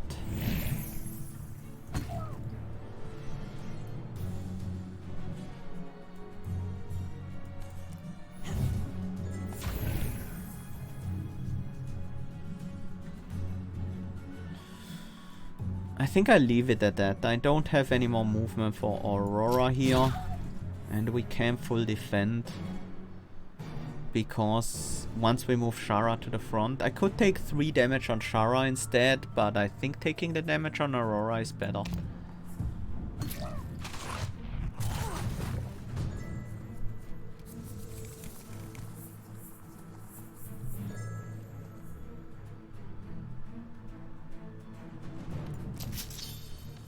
This is pretty simple, just a double Blade Twist. No need to do anything else.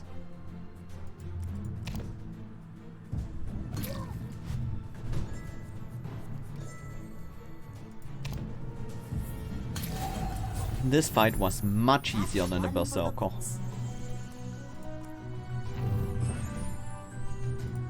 Shadow Gem, I like it. Although it's quite a bit less useful with our holdover things.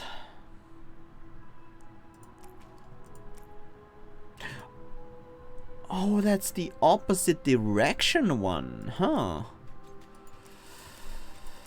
That is almost too good to use here. Almost.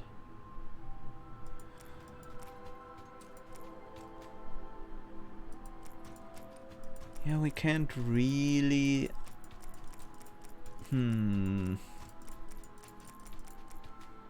Nothing down there is explored. So...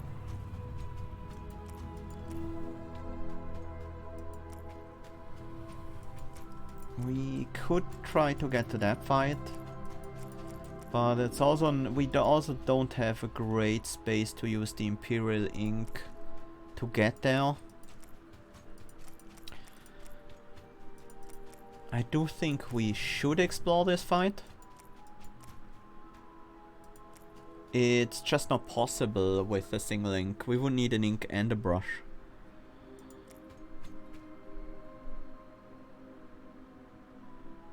Could use the Imperial ink down to the bottom and then use the brush here to get to that fight. I don't think that's really gonna be worth it. Is this area here worth it? I'm not sure either. I don't think we use the Shadow Gem at the moment. Right now we have enough energy generation as is, and our hand size actually matters. We haven't seen a single alchemist yet, and I know there are 2 on this floor, so I kinda wanna explore some more.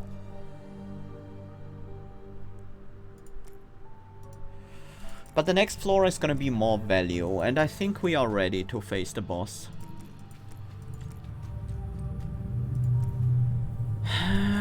One last visit to the merchant just to make sure we don't miss anything useful. Archer's Emerald would be good because we do have the cannon, but we don't really need the energy reduction. Horse Master, I don't think we need it. We have enough switcheroo cards. Yeah, I think we are fine. Just leaving things as is and going for the boss. Getting our brush and ink use on the next floor. Soul Eater.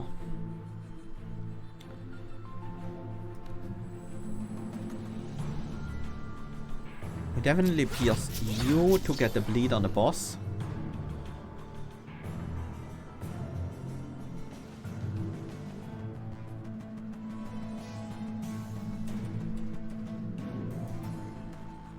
Wall of Mists is full defense this turn.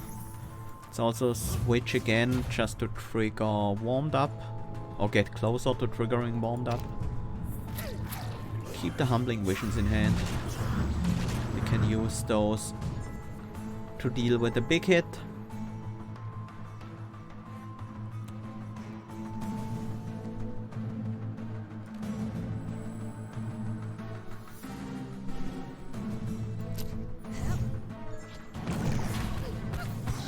Bravery. That kills this guy, giving you 4 strength, but I don't really care too much.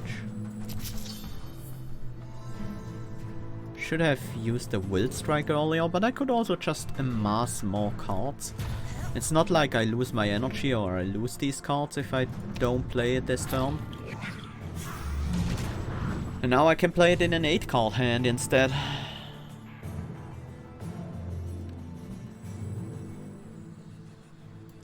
For some really solid damage. Keeping these guys around makes our Walls of Mist better. That's kind of nice.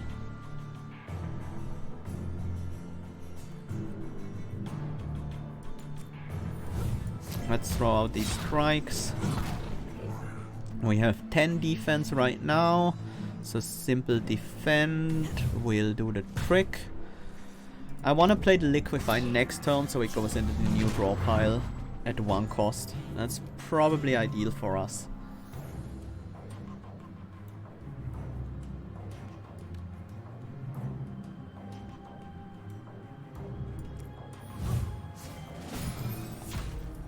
Let's fill the pot. Then we Liquefy. Then we Fate Weave to draw into our new draw pile.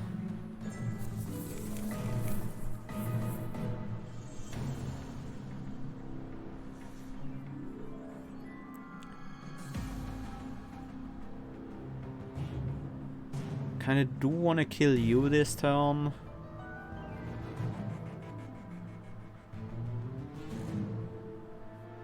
Don't think we need the Humbling Vision yet. We don't have any ranged cards, so I guess we kill you with an attack.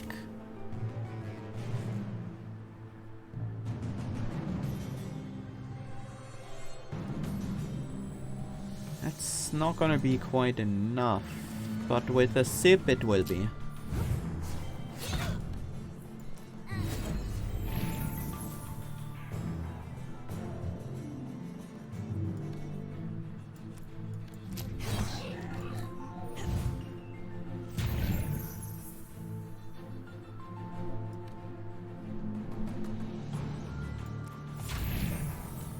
Quicken and then throw out a strike.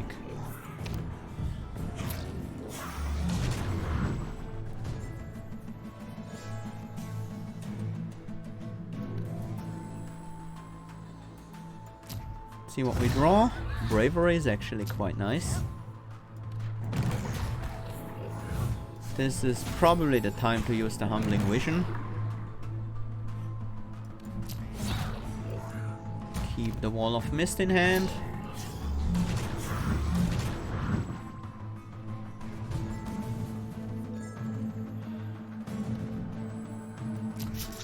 And deal the finishing blow. Not quite there yet. So let's defend the best we can.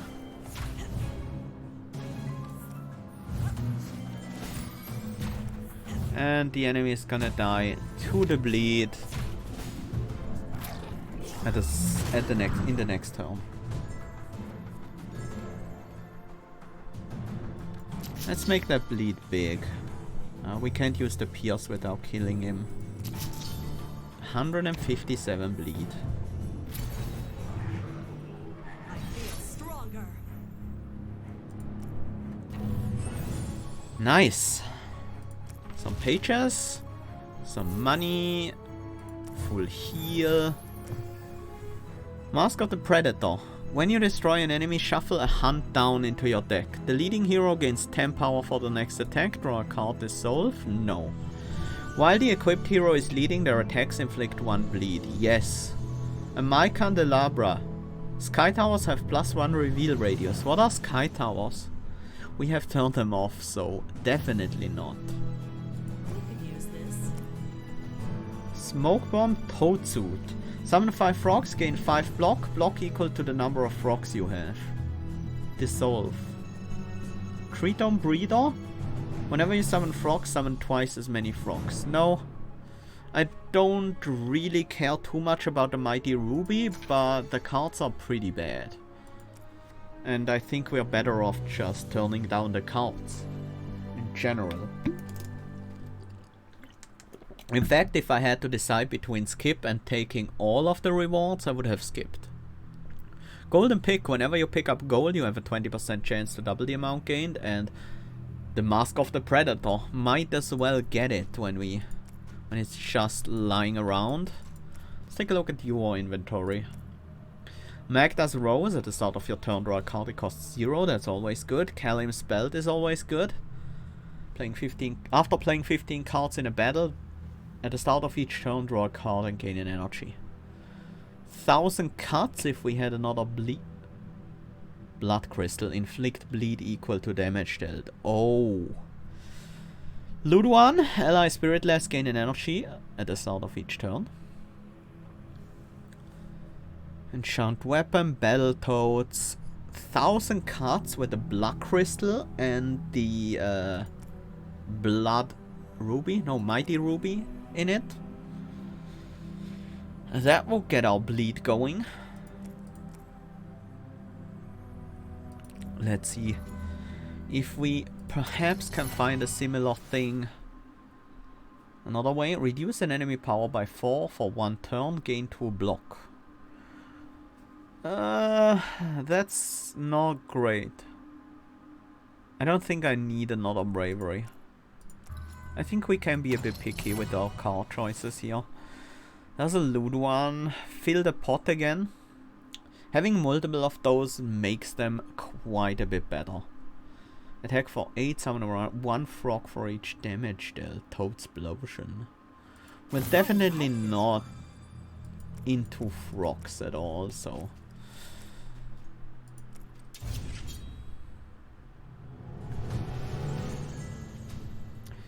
The Devil Drummer. We kind of need to be relatively quick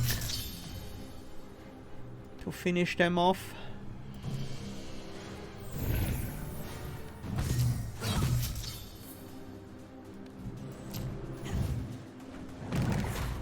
Although maybe not too much, because we can just swap a bunch and remove their debuffs.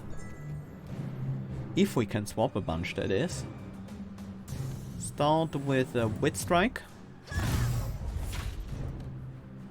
Wall of Mists. Then a Smoke Bomb.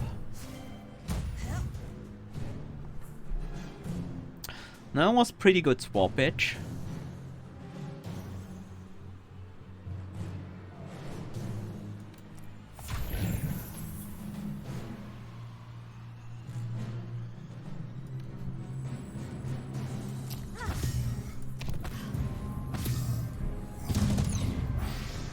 Vulnerability. Oh, that's a big hit.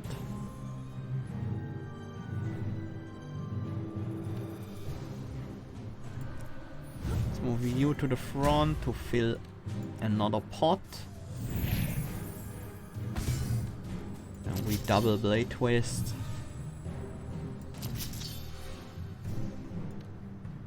Do a Fate Weave. These are good draws. Humbling Vision might be a lot of defense this turn.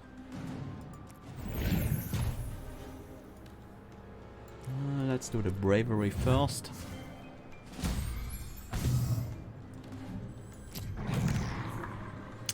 Yeah, that Humbling Vision is quite good.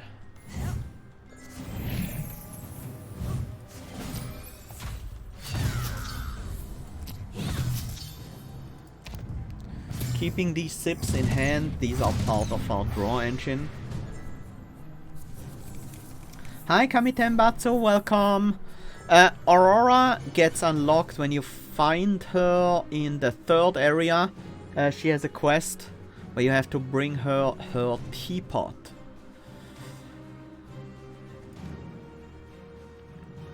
If you complete that quest, you will unlock her. Let's liquefy the enemy.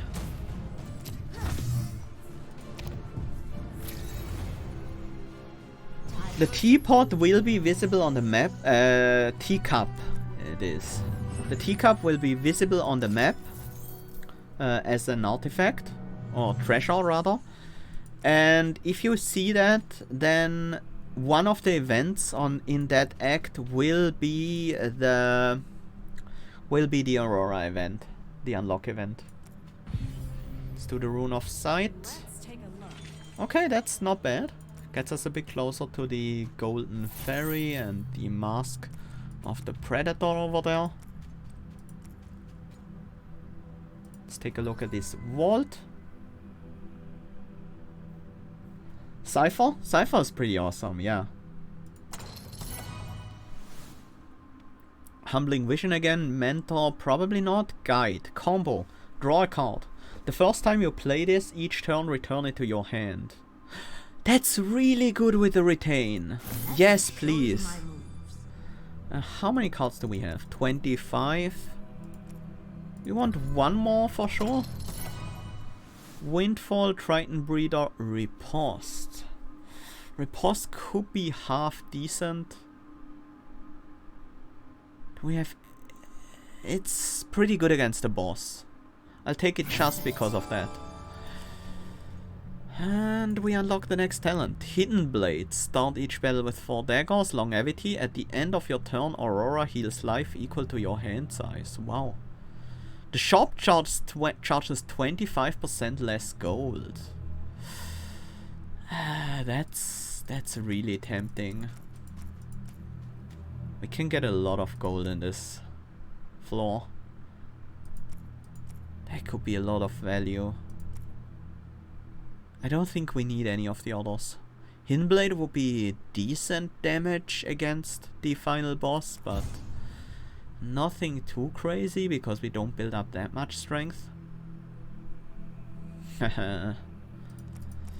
Just the economy build there.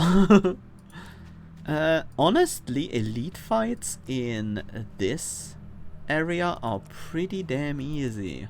I might just go for this elite fight very soon. Let's do a normal battle first though. The normal battles here are almost scarier than the elite fights. Although this one is not too bad. Set up the bleed. We can't move Aurora to the front at all. That's a bit annoying. Well, we block most of the damage at least.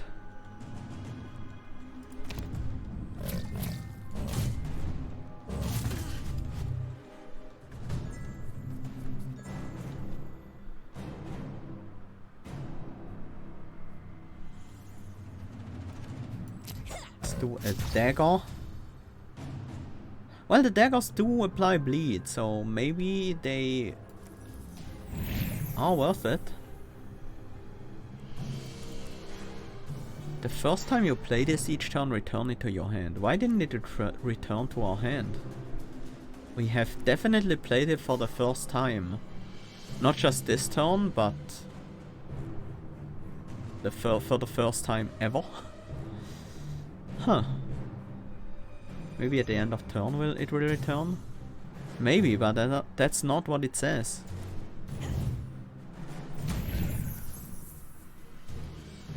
I like the lunge there. Do we need... How much defense do we need? Quite a bit if we want to full block this.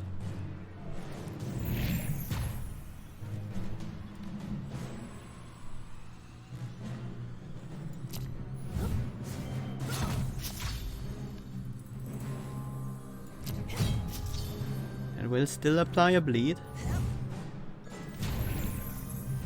It's not a full block, but it's pretty close.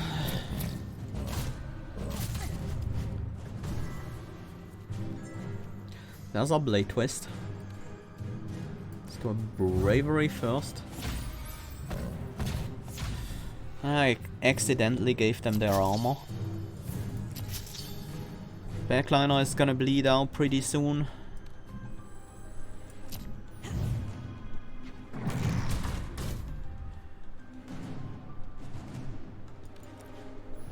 Will give us 1 energy back.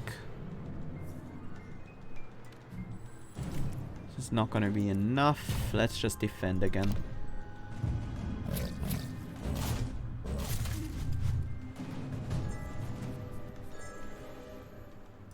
And heal to full.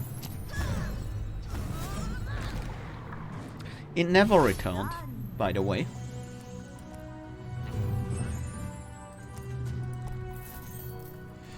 Oh, I can't. That's so stupid that you can't use those in the screen. Don't wanna drop any ink.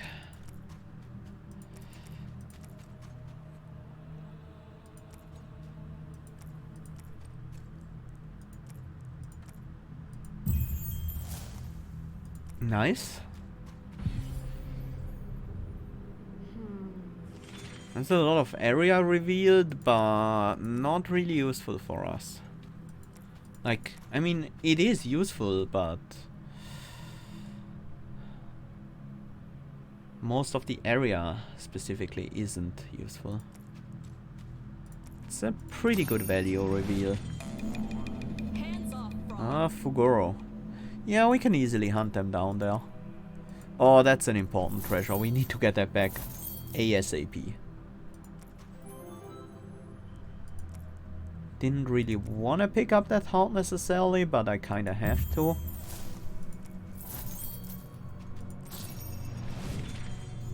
Alright, that doesn't reveal Fugoro. Then that was a mistake. Well, we can always do this. We get our Stone of Chalmere back. Oh, we get a chance to re-equip it. Not that I want to. Whenever this hero plays an ally, gain +1 power. We don't have any allies, but if we had any, Sharra could make better use of the power. Primal Enchantment, Guide, Curious Biomancer. Still don't know how guide works. The first time you play this each turn, return it to your hand. Was there something preventing that last turn? Last time I played it? I like this one. It should in theory be such an amazing card. I just hope it works next time. Riposte. I don't want another one. We do have an open slot, so let's do a fight.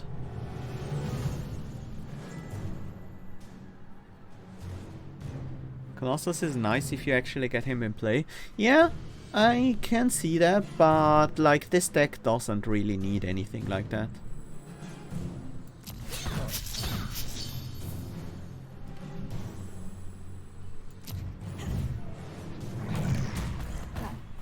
In 4 courage now.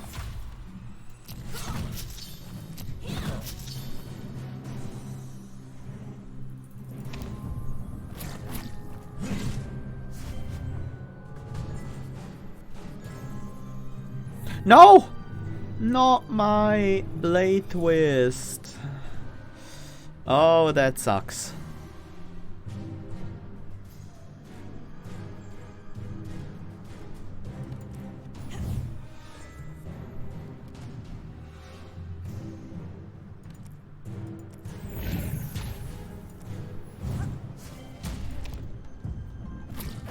Well, we should be able to defend against these enemies pretty effectively. There's the guide again. Let's do a riposte and then...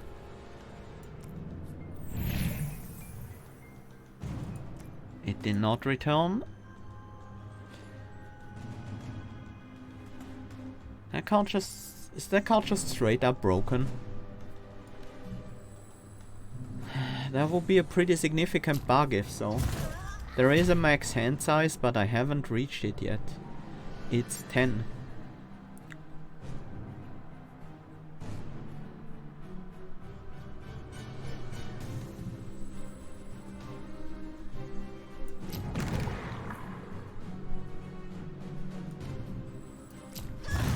Liquefy kills the backliner.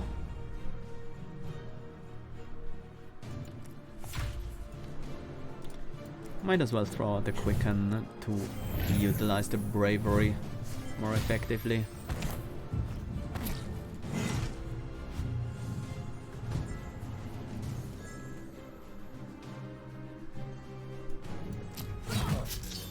Time to fill the pot. Throw a dagger, fill another pot.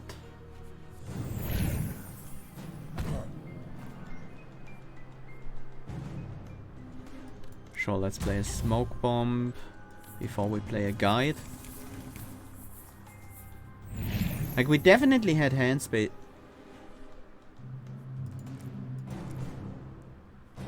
Huh? This time it worked. This time it worked.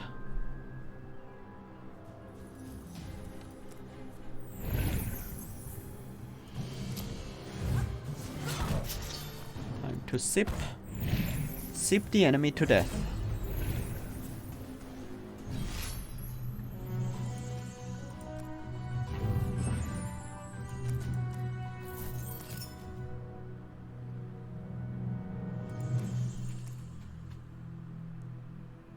I don't really care about the Mask of the Predator.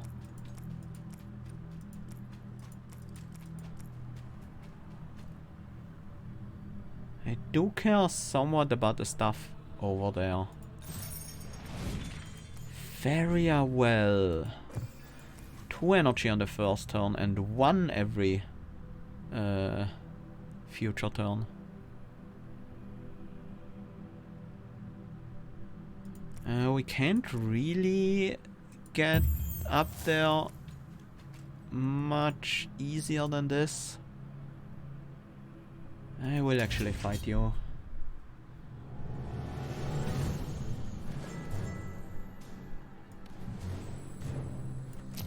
Set up some bleed.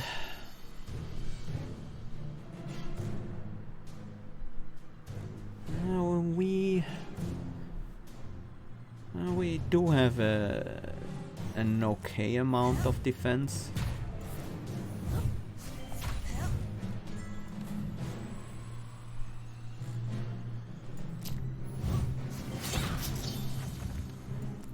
Keep the humbling vision in hand. Bleed is quite powerful in this game, yes.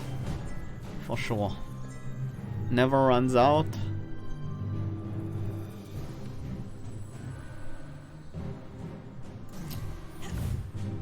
Is pretty great. Time to fill a pot of sips.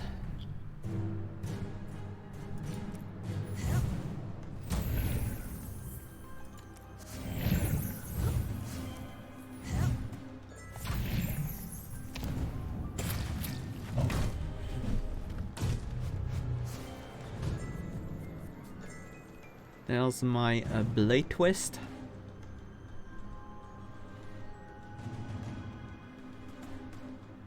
Incoming damage is pretty high.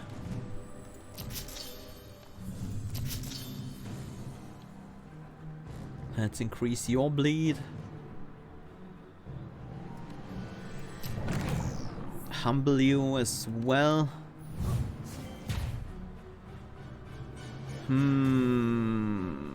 I'm not happy with having Sharra in front here.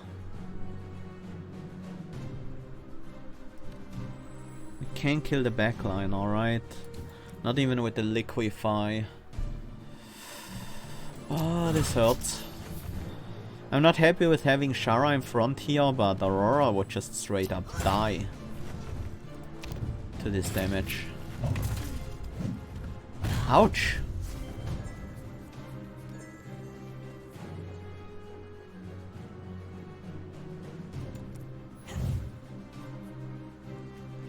That's good.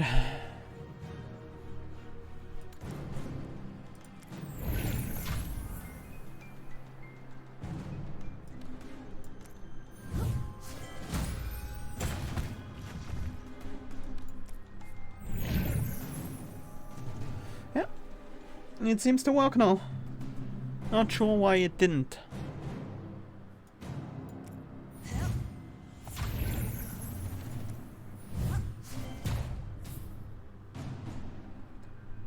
Block, that's nowhere near enough. We have to play... I wonder if the second guide tracks separately. It might. It does. That should kill the mecha tank warrior. So we do have the necessary block now.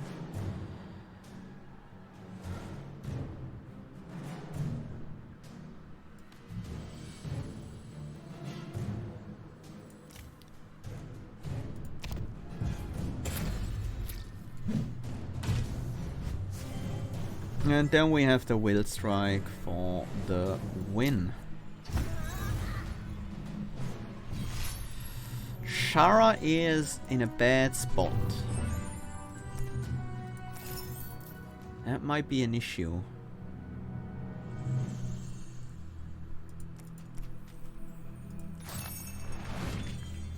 Whenever you pick up gold, you have a 20% chance to gain double the amount.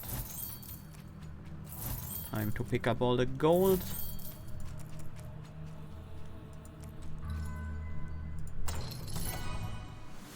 Sion, ally, activate, draw 3 cards, then put a card from your hand on top of your deck.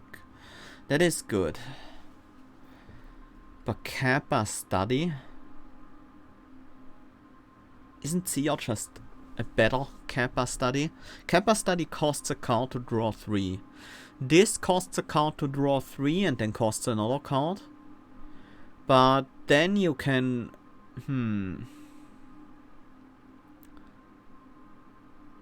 Is it better?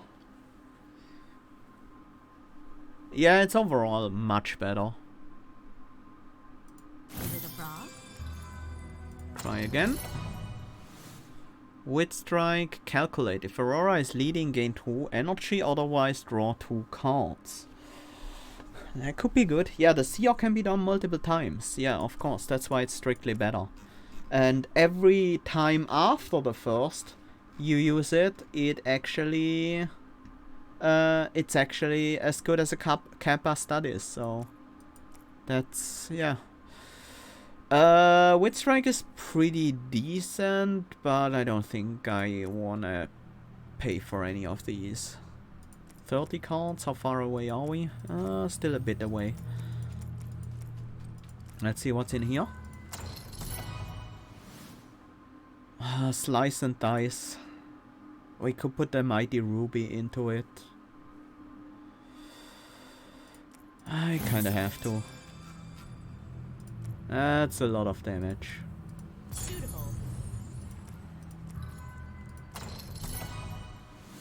Riposte, glowworms, and lightning draw? Nope. Not interested in these. We have some more precision ink, which is good.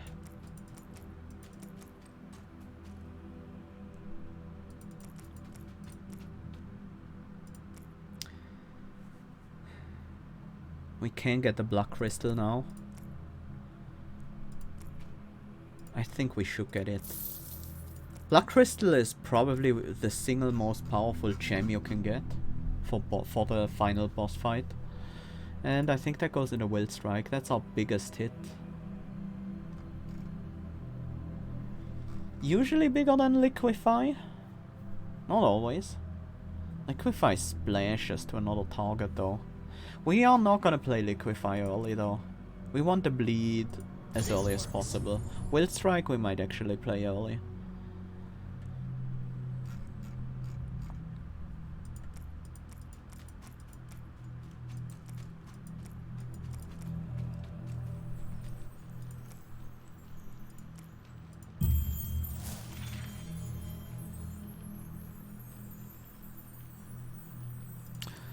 Time to fight the Golden Fairy.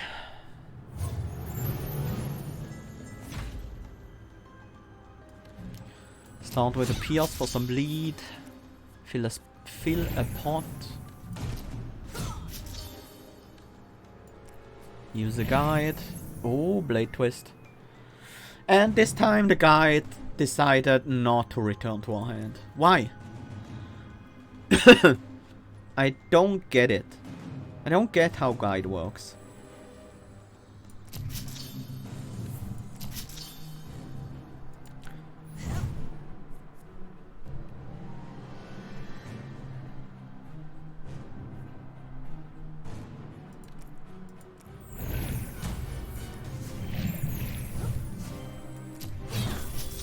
Just stacking some bleed on the enemy. Yeah, that's not a great turn. Just Dragon Spirit Bravery.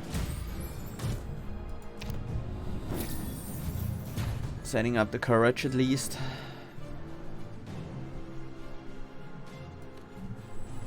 Well, that's gonna add some damage. Also wanna play the Liquefy. Let's play the parry so that we can play a sip. I kinda wanna keep the sip. I should play it. It's 4 damage and it gets it out of our hand so we don't overdraw. No, we did overdraw. Is the hand size limit 9?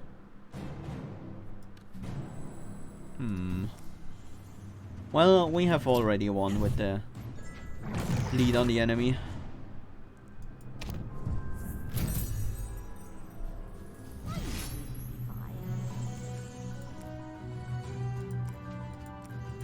Good chunk of money. Let's go for the other one.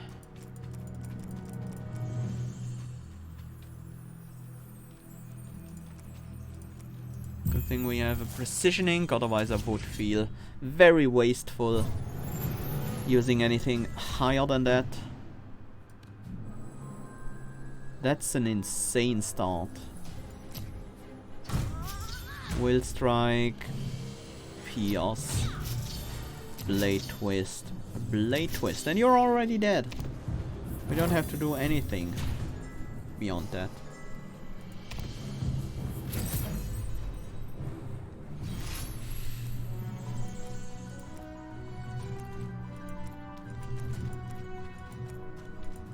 I got a golden pinatas achievement. I have a pretty good idea what that one is for.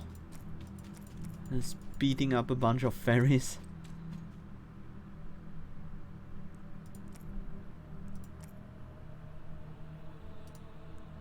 Oh, that's a 5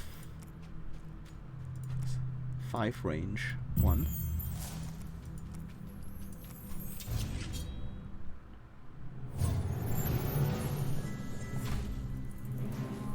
Another decent start.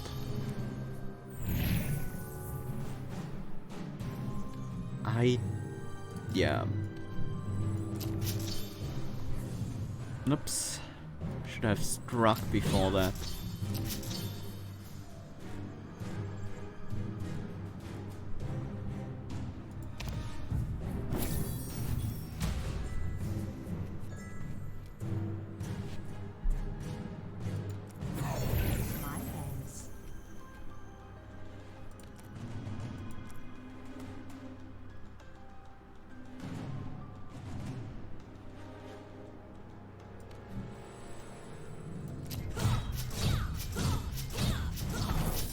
Good attack.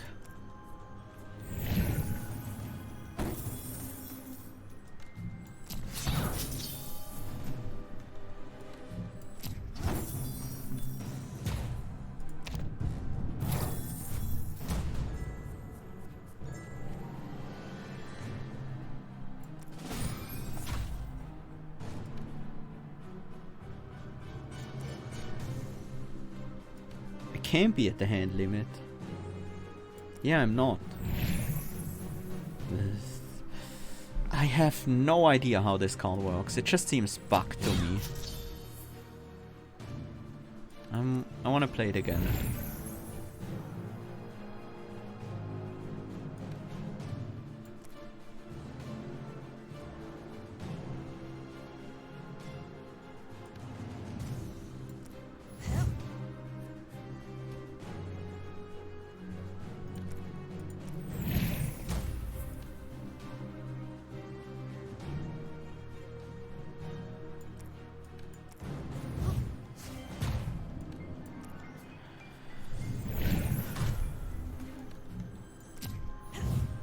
I'm not getting anywhere.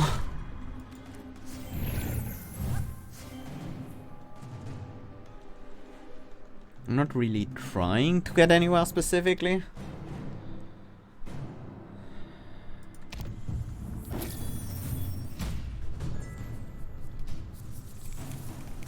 Well, I'm trying to get to the Will Strike, I suppose. Wit Strike, actually.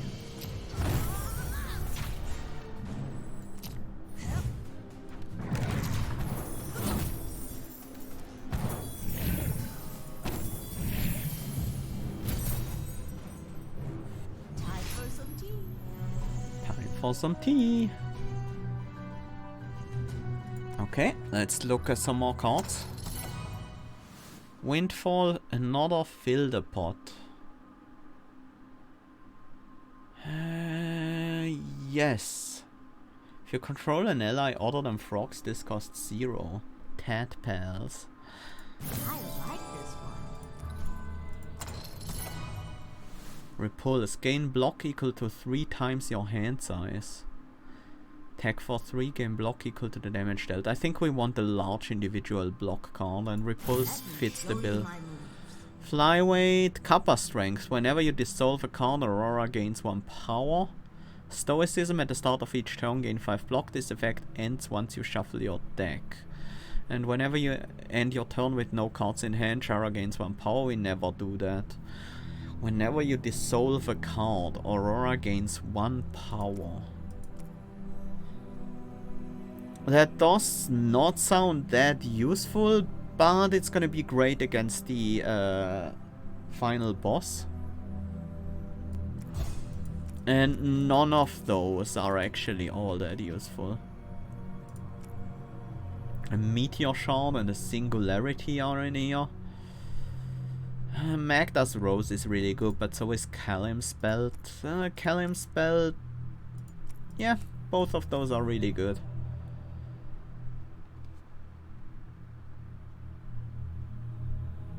Could even see the loot one being pretty reasonable.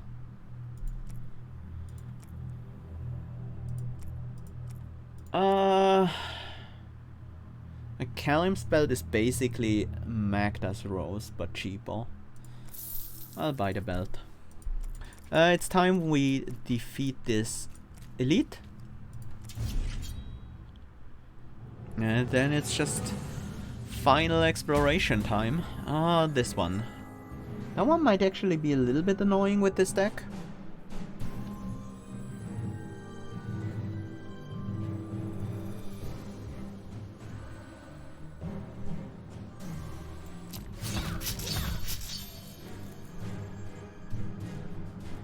Although,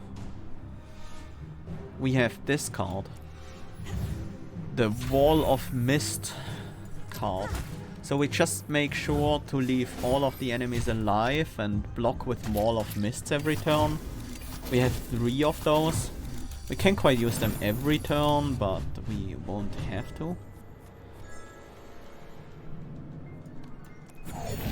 Let's set up the Seer. We definitely want to wall this turn. Follow that up with a parry and then do a guide. Hopefully it comes back to hand. It does. This is the new one. I still need some more block ideally. So let's play a parry. Actually, let's do a Seer as well. The defense can be how we get the final block. We could also use the Humbling Vision. We're already so close that I don't think we need to use the Humbling Vision.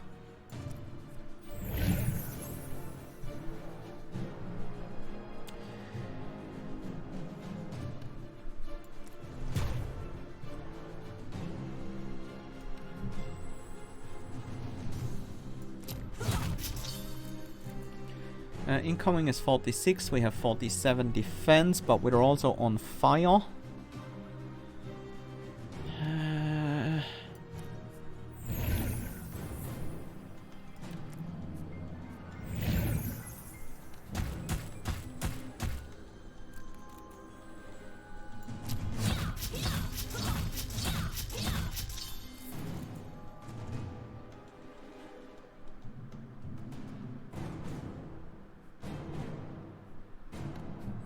Fine, I'll throw out the Humbling Vision.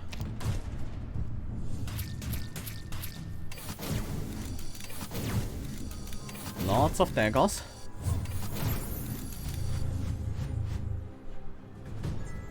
Oh, we get an extra dagger for being on fire.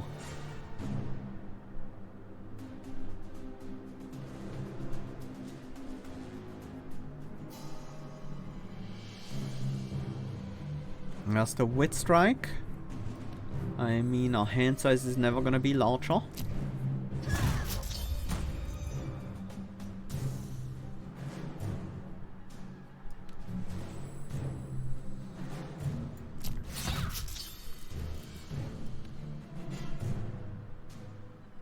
Yeah, this will work. We should have the space for that.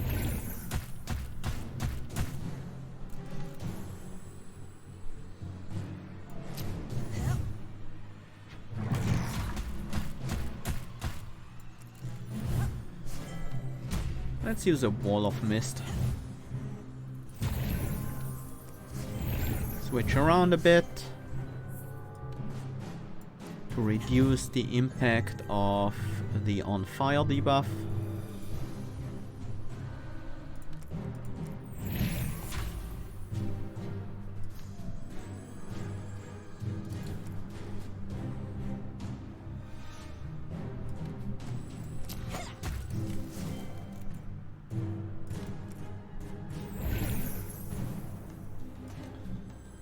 Seems like it just has a chance to return. That's how I'm gonna treat it for now.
Yeah.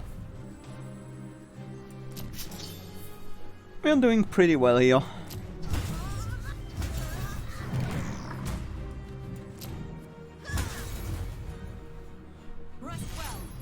I do dissolve quite a few cards, yes.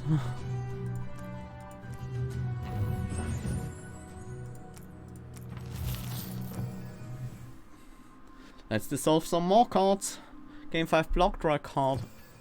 Dissolve. Does it count? Yeah, whenever you dissolve a card, it does count the...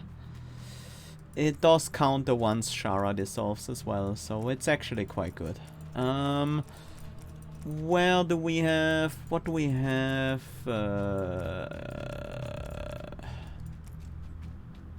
This is a fight that we can get to.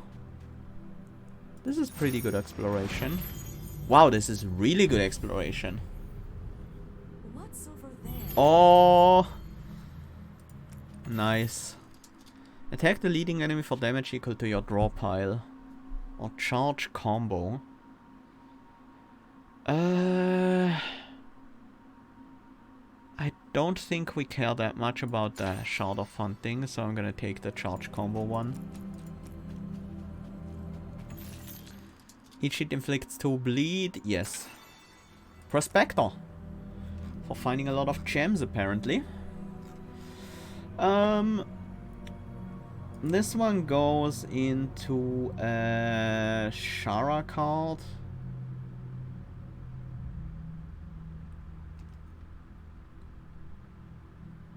And a strike, actually. Suitable. And the slice and dice is already full. Oh well. We can just put that into a lunge, I guess. Very well.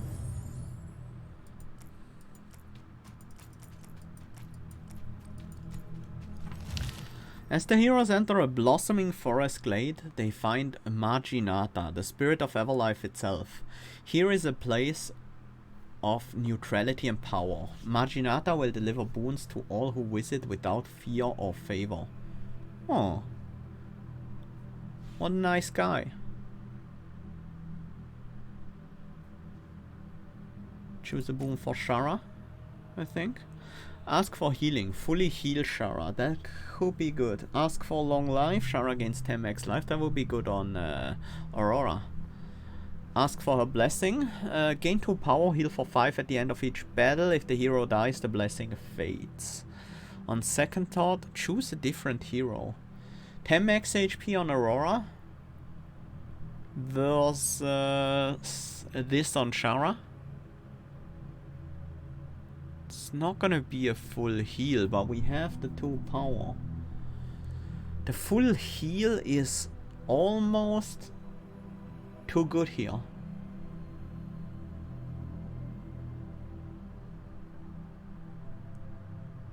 Let's patch up. Marginata releases her magical breath upon Sharra. Cuts and scrapes instantly fade to nothing. It seems that even old scars are erased by this rejuvenating wind. Nice. Bravery Equilibrium. Attack for damage equal to Aurora's life. Gain block equal to Aurora's missing life. Man, imagine with plus max health on Aurora. This card could be great. Smoke Bomb? How far away are we from the next unlock? 3 cards away? We might not get there. I don't think I need another card. Smoke Bomb is so good. Useful skill. Maybe I'm spreading the damage too thin. Game 14 block, draw a card, then put a card from your hand on top of your deck. No. Concentrate, Climax. Concentrate isn't bad. Concentrate is really solid, actually. We have so much card draw, we want to take a Concentrate.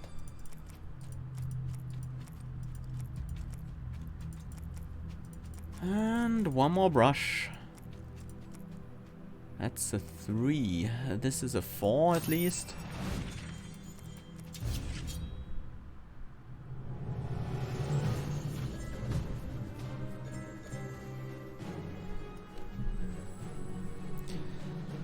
Start with the PRs, then fill the pot.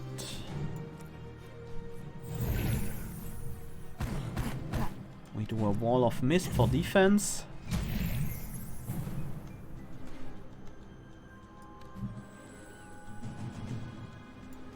And lunge, strike, and defend.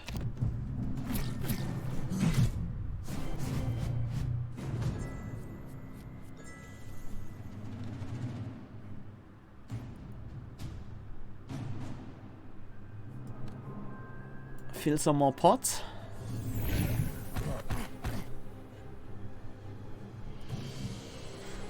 Rust trick into smoke bomb. Guide.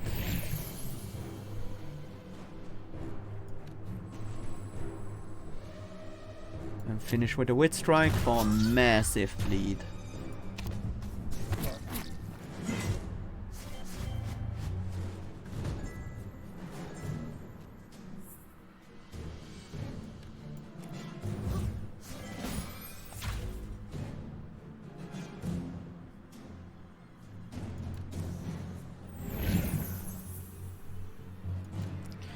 The only problem right now is that we have too much card draw.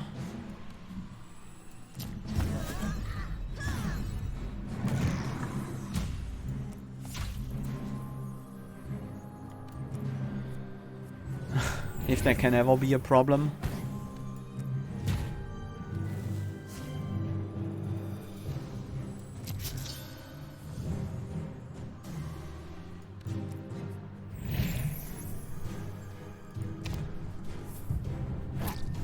Oops, that was badly planned.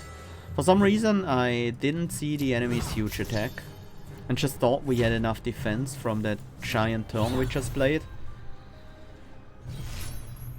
Too much card draw, is that possible? Not really.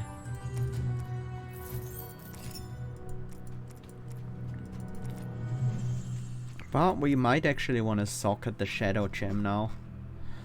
That could go in a smoke bomb, perhaps? No. I think I kind of want it on the repulse. Suitable.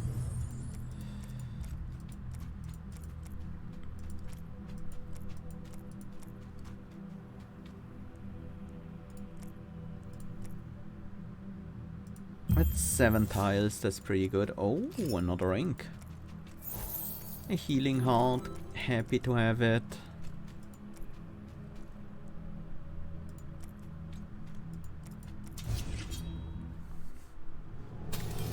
Not sure what I'm actually looking for here. I think we're already strong enough to defeat the boss, but...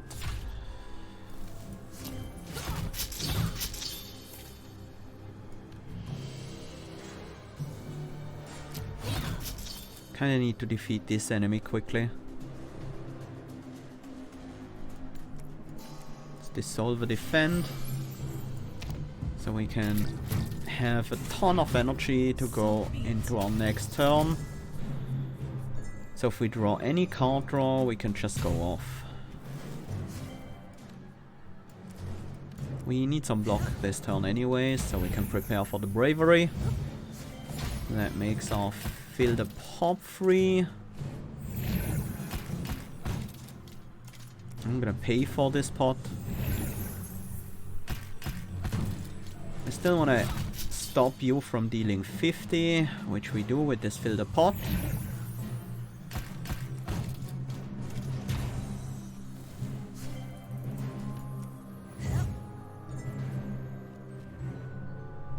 That's the wit strike.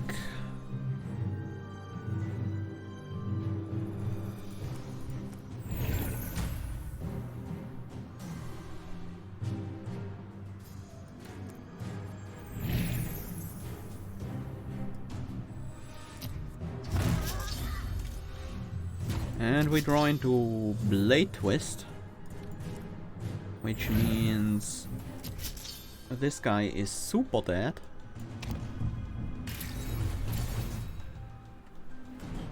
Well done. Pile of gold and Imperial ink. Do like me some more Imperial ink.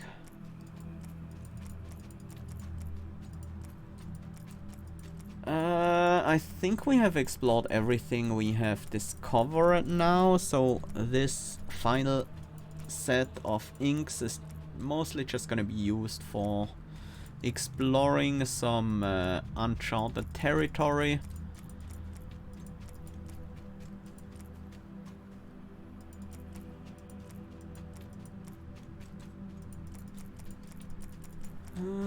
This area here looks very nice. Let's use a noble ink to get up there and then pop our brush here. Well, that wasn't too exciting.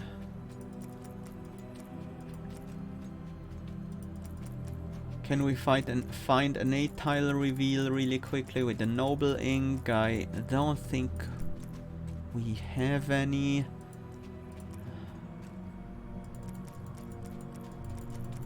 But there might be a space. Okay, I guess the 7-tile reveal is good enough. I guess we go for that then. Yeah, it's gonna be a 7. Oh, it's no longer a 7-tile. Can we find another one? I can find quite a few 6-tile reveals.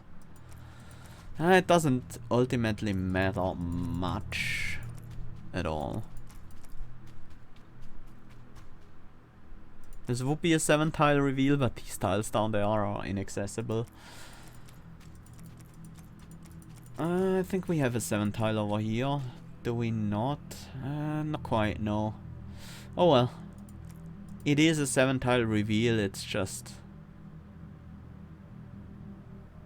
some of these tiles will not be accessible. That wasn't worth spending that much time to think about it. Let's buy a meteor shard. Put that in the liquefy. This works.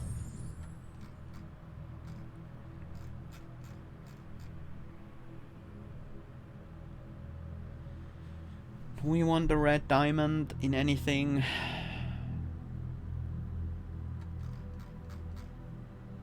It could be a giant hit in the repulse, but I kinda wanna buy one more card and I think it should be reload. I can't afford it though. I spent all my money. I can't afford anything. Reload would have been quite nice, but it doesn't really matter in the end. We leave the Mark of the Predator behind because we really don't care about its effect. And let's heal Sharra up to full before we face the final boss. Which should be pretty easy with this deck. We're up against the Avatar of Mist. 650 health. Cards with Dissolve deal triple damage. Whenever Avatar of Mist deals life damage, dissolve the top 4 cards of the player's deck. And he can dissolve cards from our deck. We do have a Will Strike in our opening hand. So we can just start applying bleed. It's only 24 if we play it this turn. We don't have to play it this turn. We can wait one turn and play it for a bigger number, and that is probably better for us.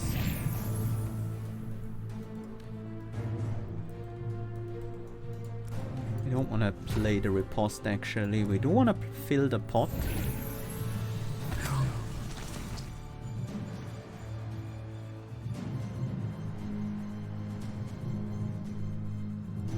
And get our hand filled for the Will Strike here. Did we lose? No, we didn't lose our most important card. We did lose the Liquefy, however. The most important card being the Bleed Doubler, Blade Twist. So I really want to try to get to Blade Twist this turn. That was easy.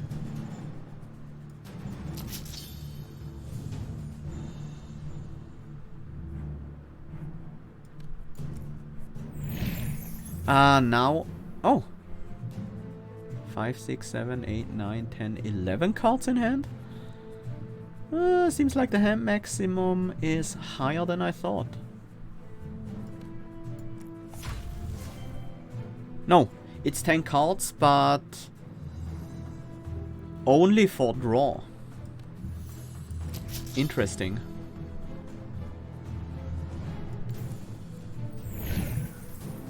Things can still return from your discard, even if you have maximum hand size. Wall of Mist is pretty bad here. I just want to draw through my deck as quickly as possible to get back to the bleed cards.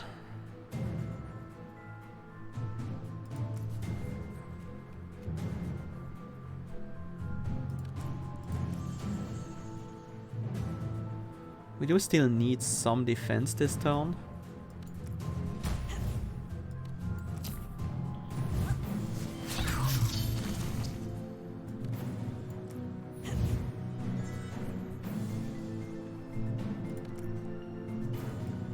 Probably not a repulse though, that will be overkill.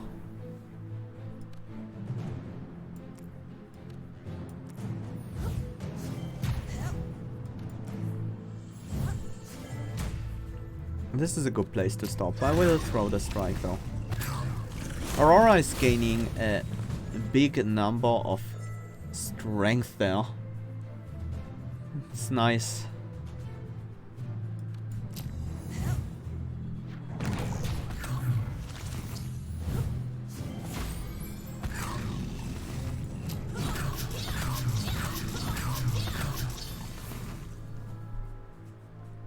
I should have used the Quicken before that. That would have been quite good. I can just use the Humbling Vision to defend, I suppose. Keep a pretty large hand and some energy. And the fight is over. You hate this guy? I think this guy's really easy compared to the Greed one. The Greed one is so much worse.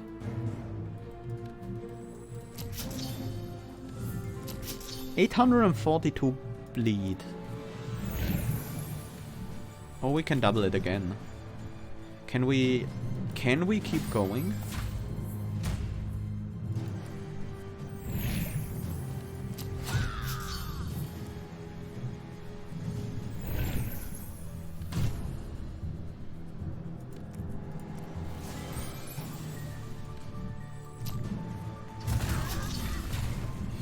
I think this is as far as we can get. 1,795 bleed. I feel stronger.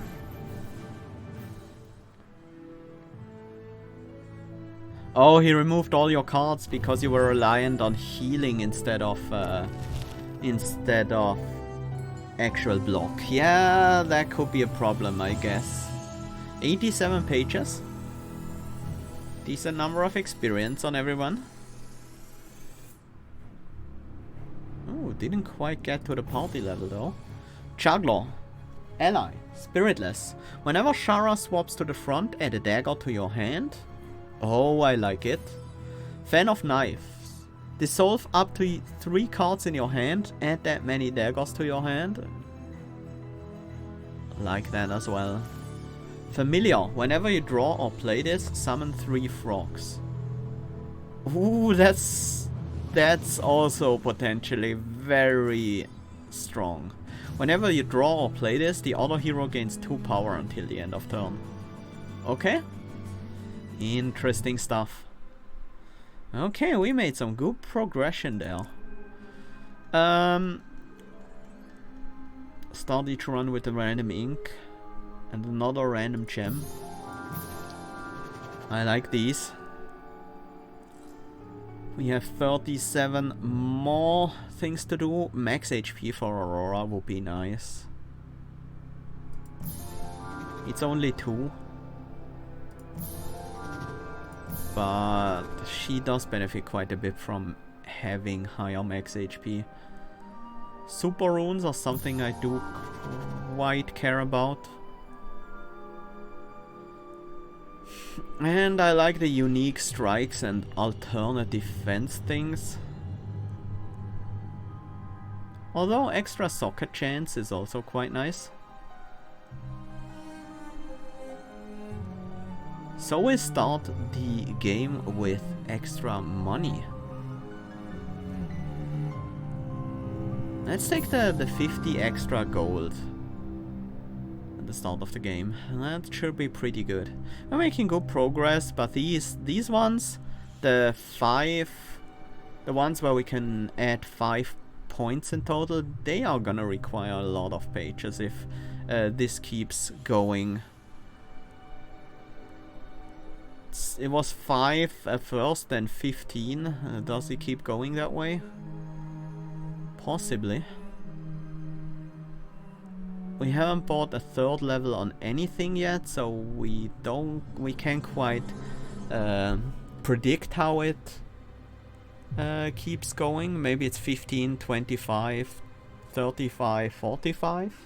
But it could also be 15, 45, 135, and then the final level would be like almost 500 pages. That is possible because there are big page rewards for clearing the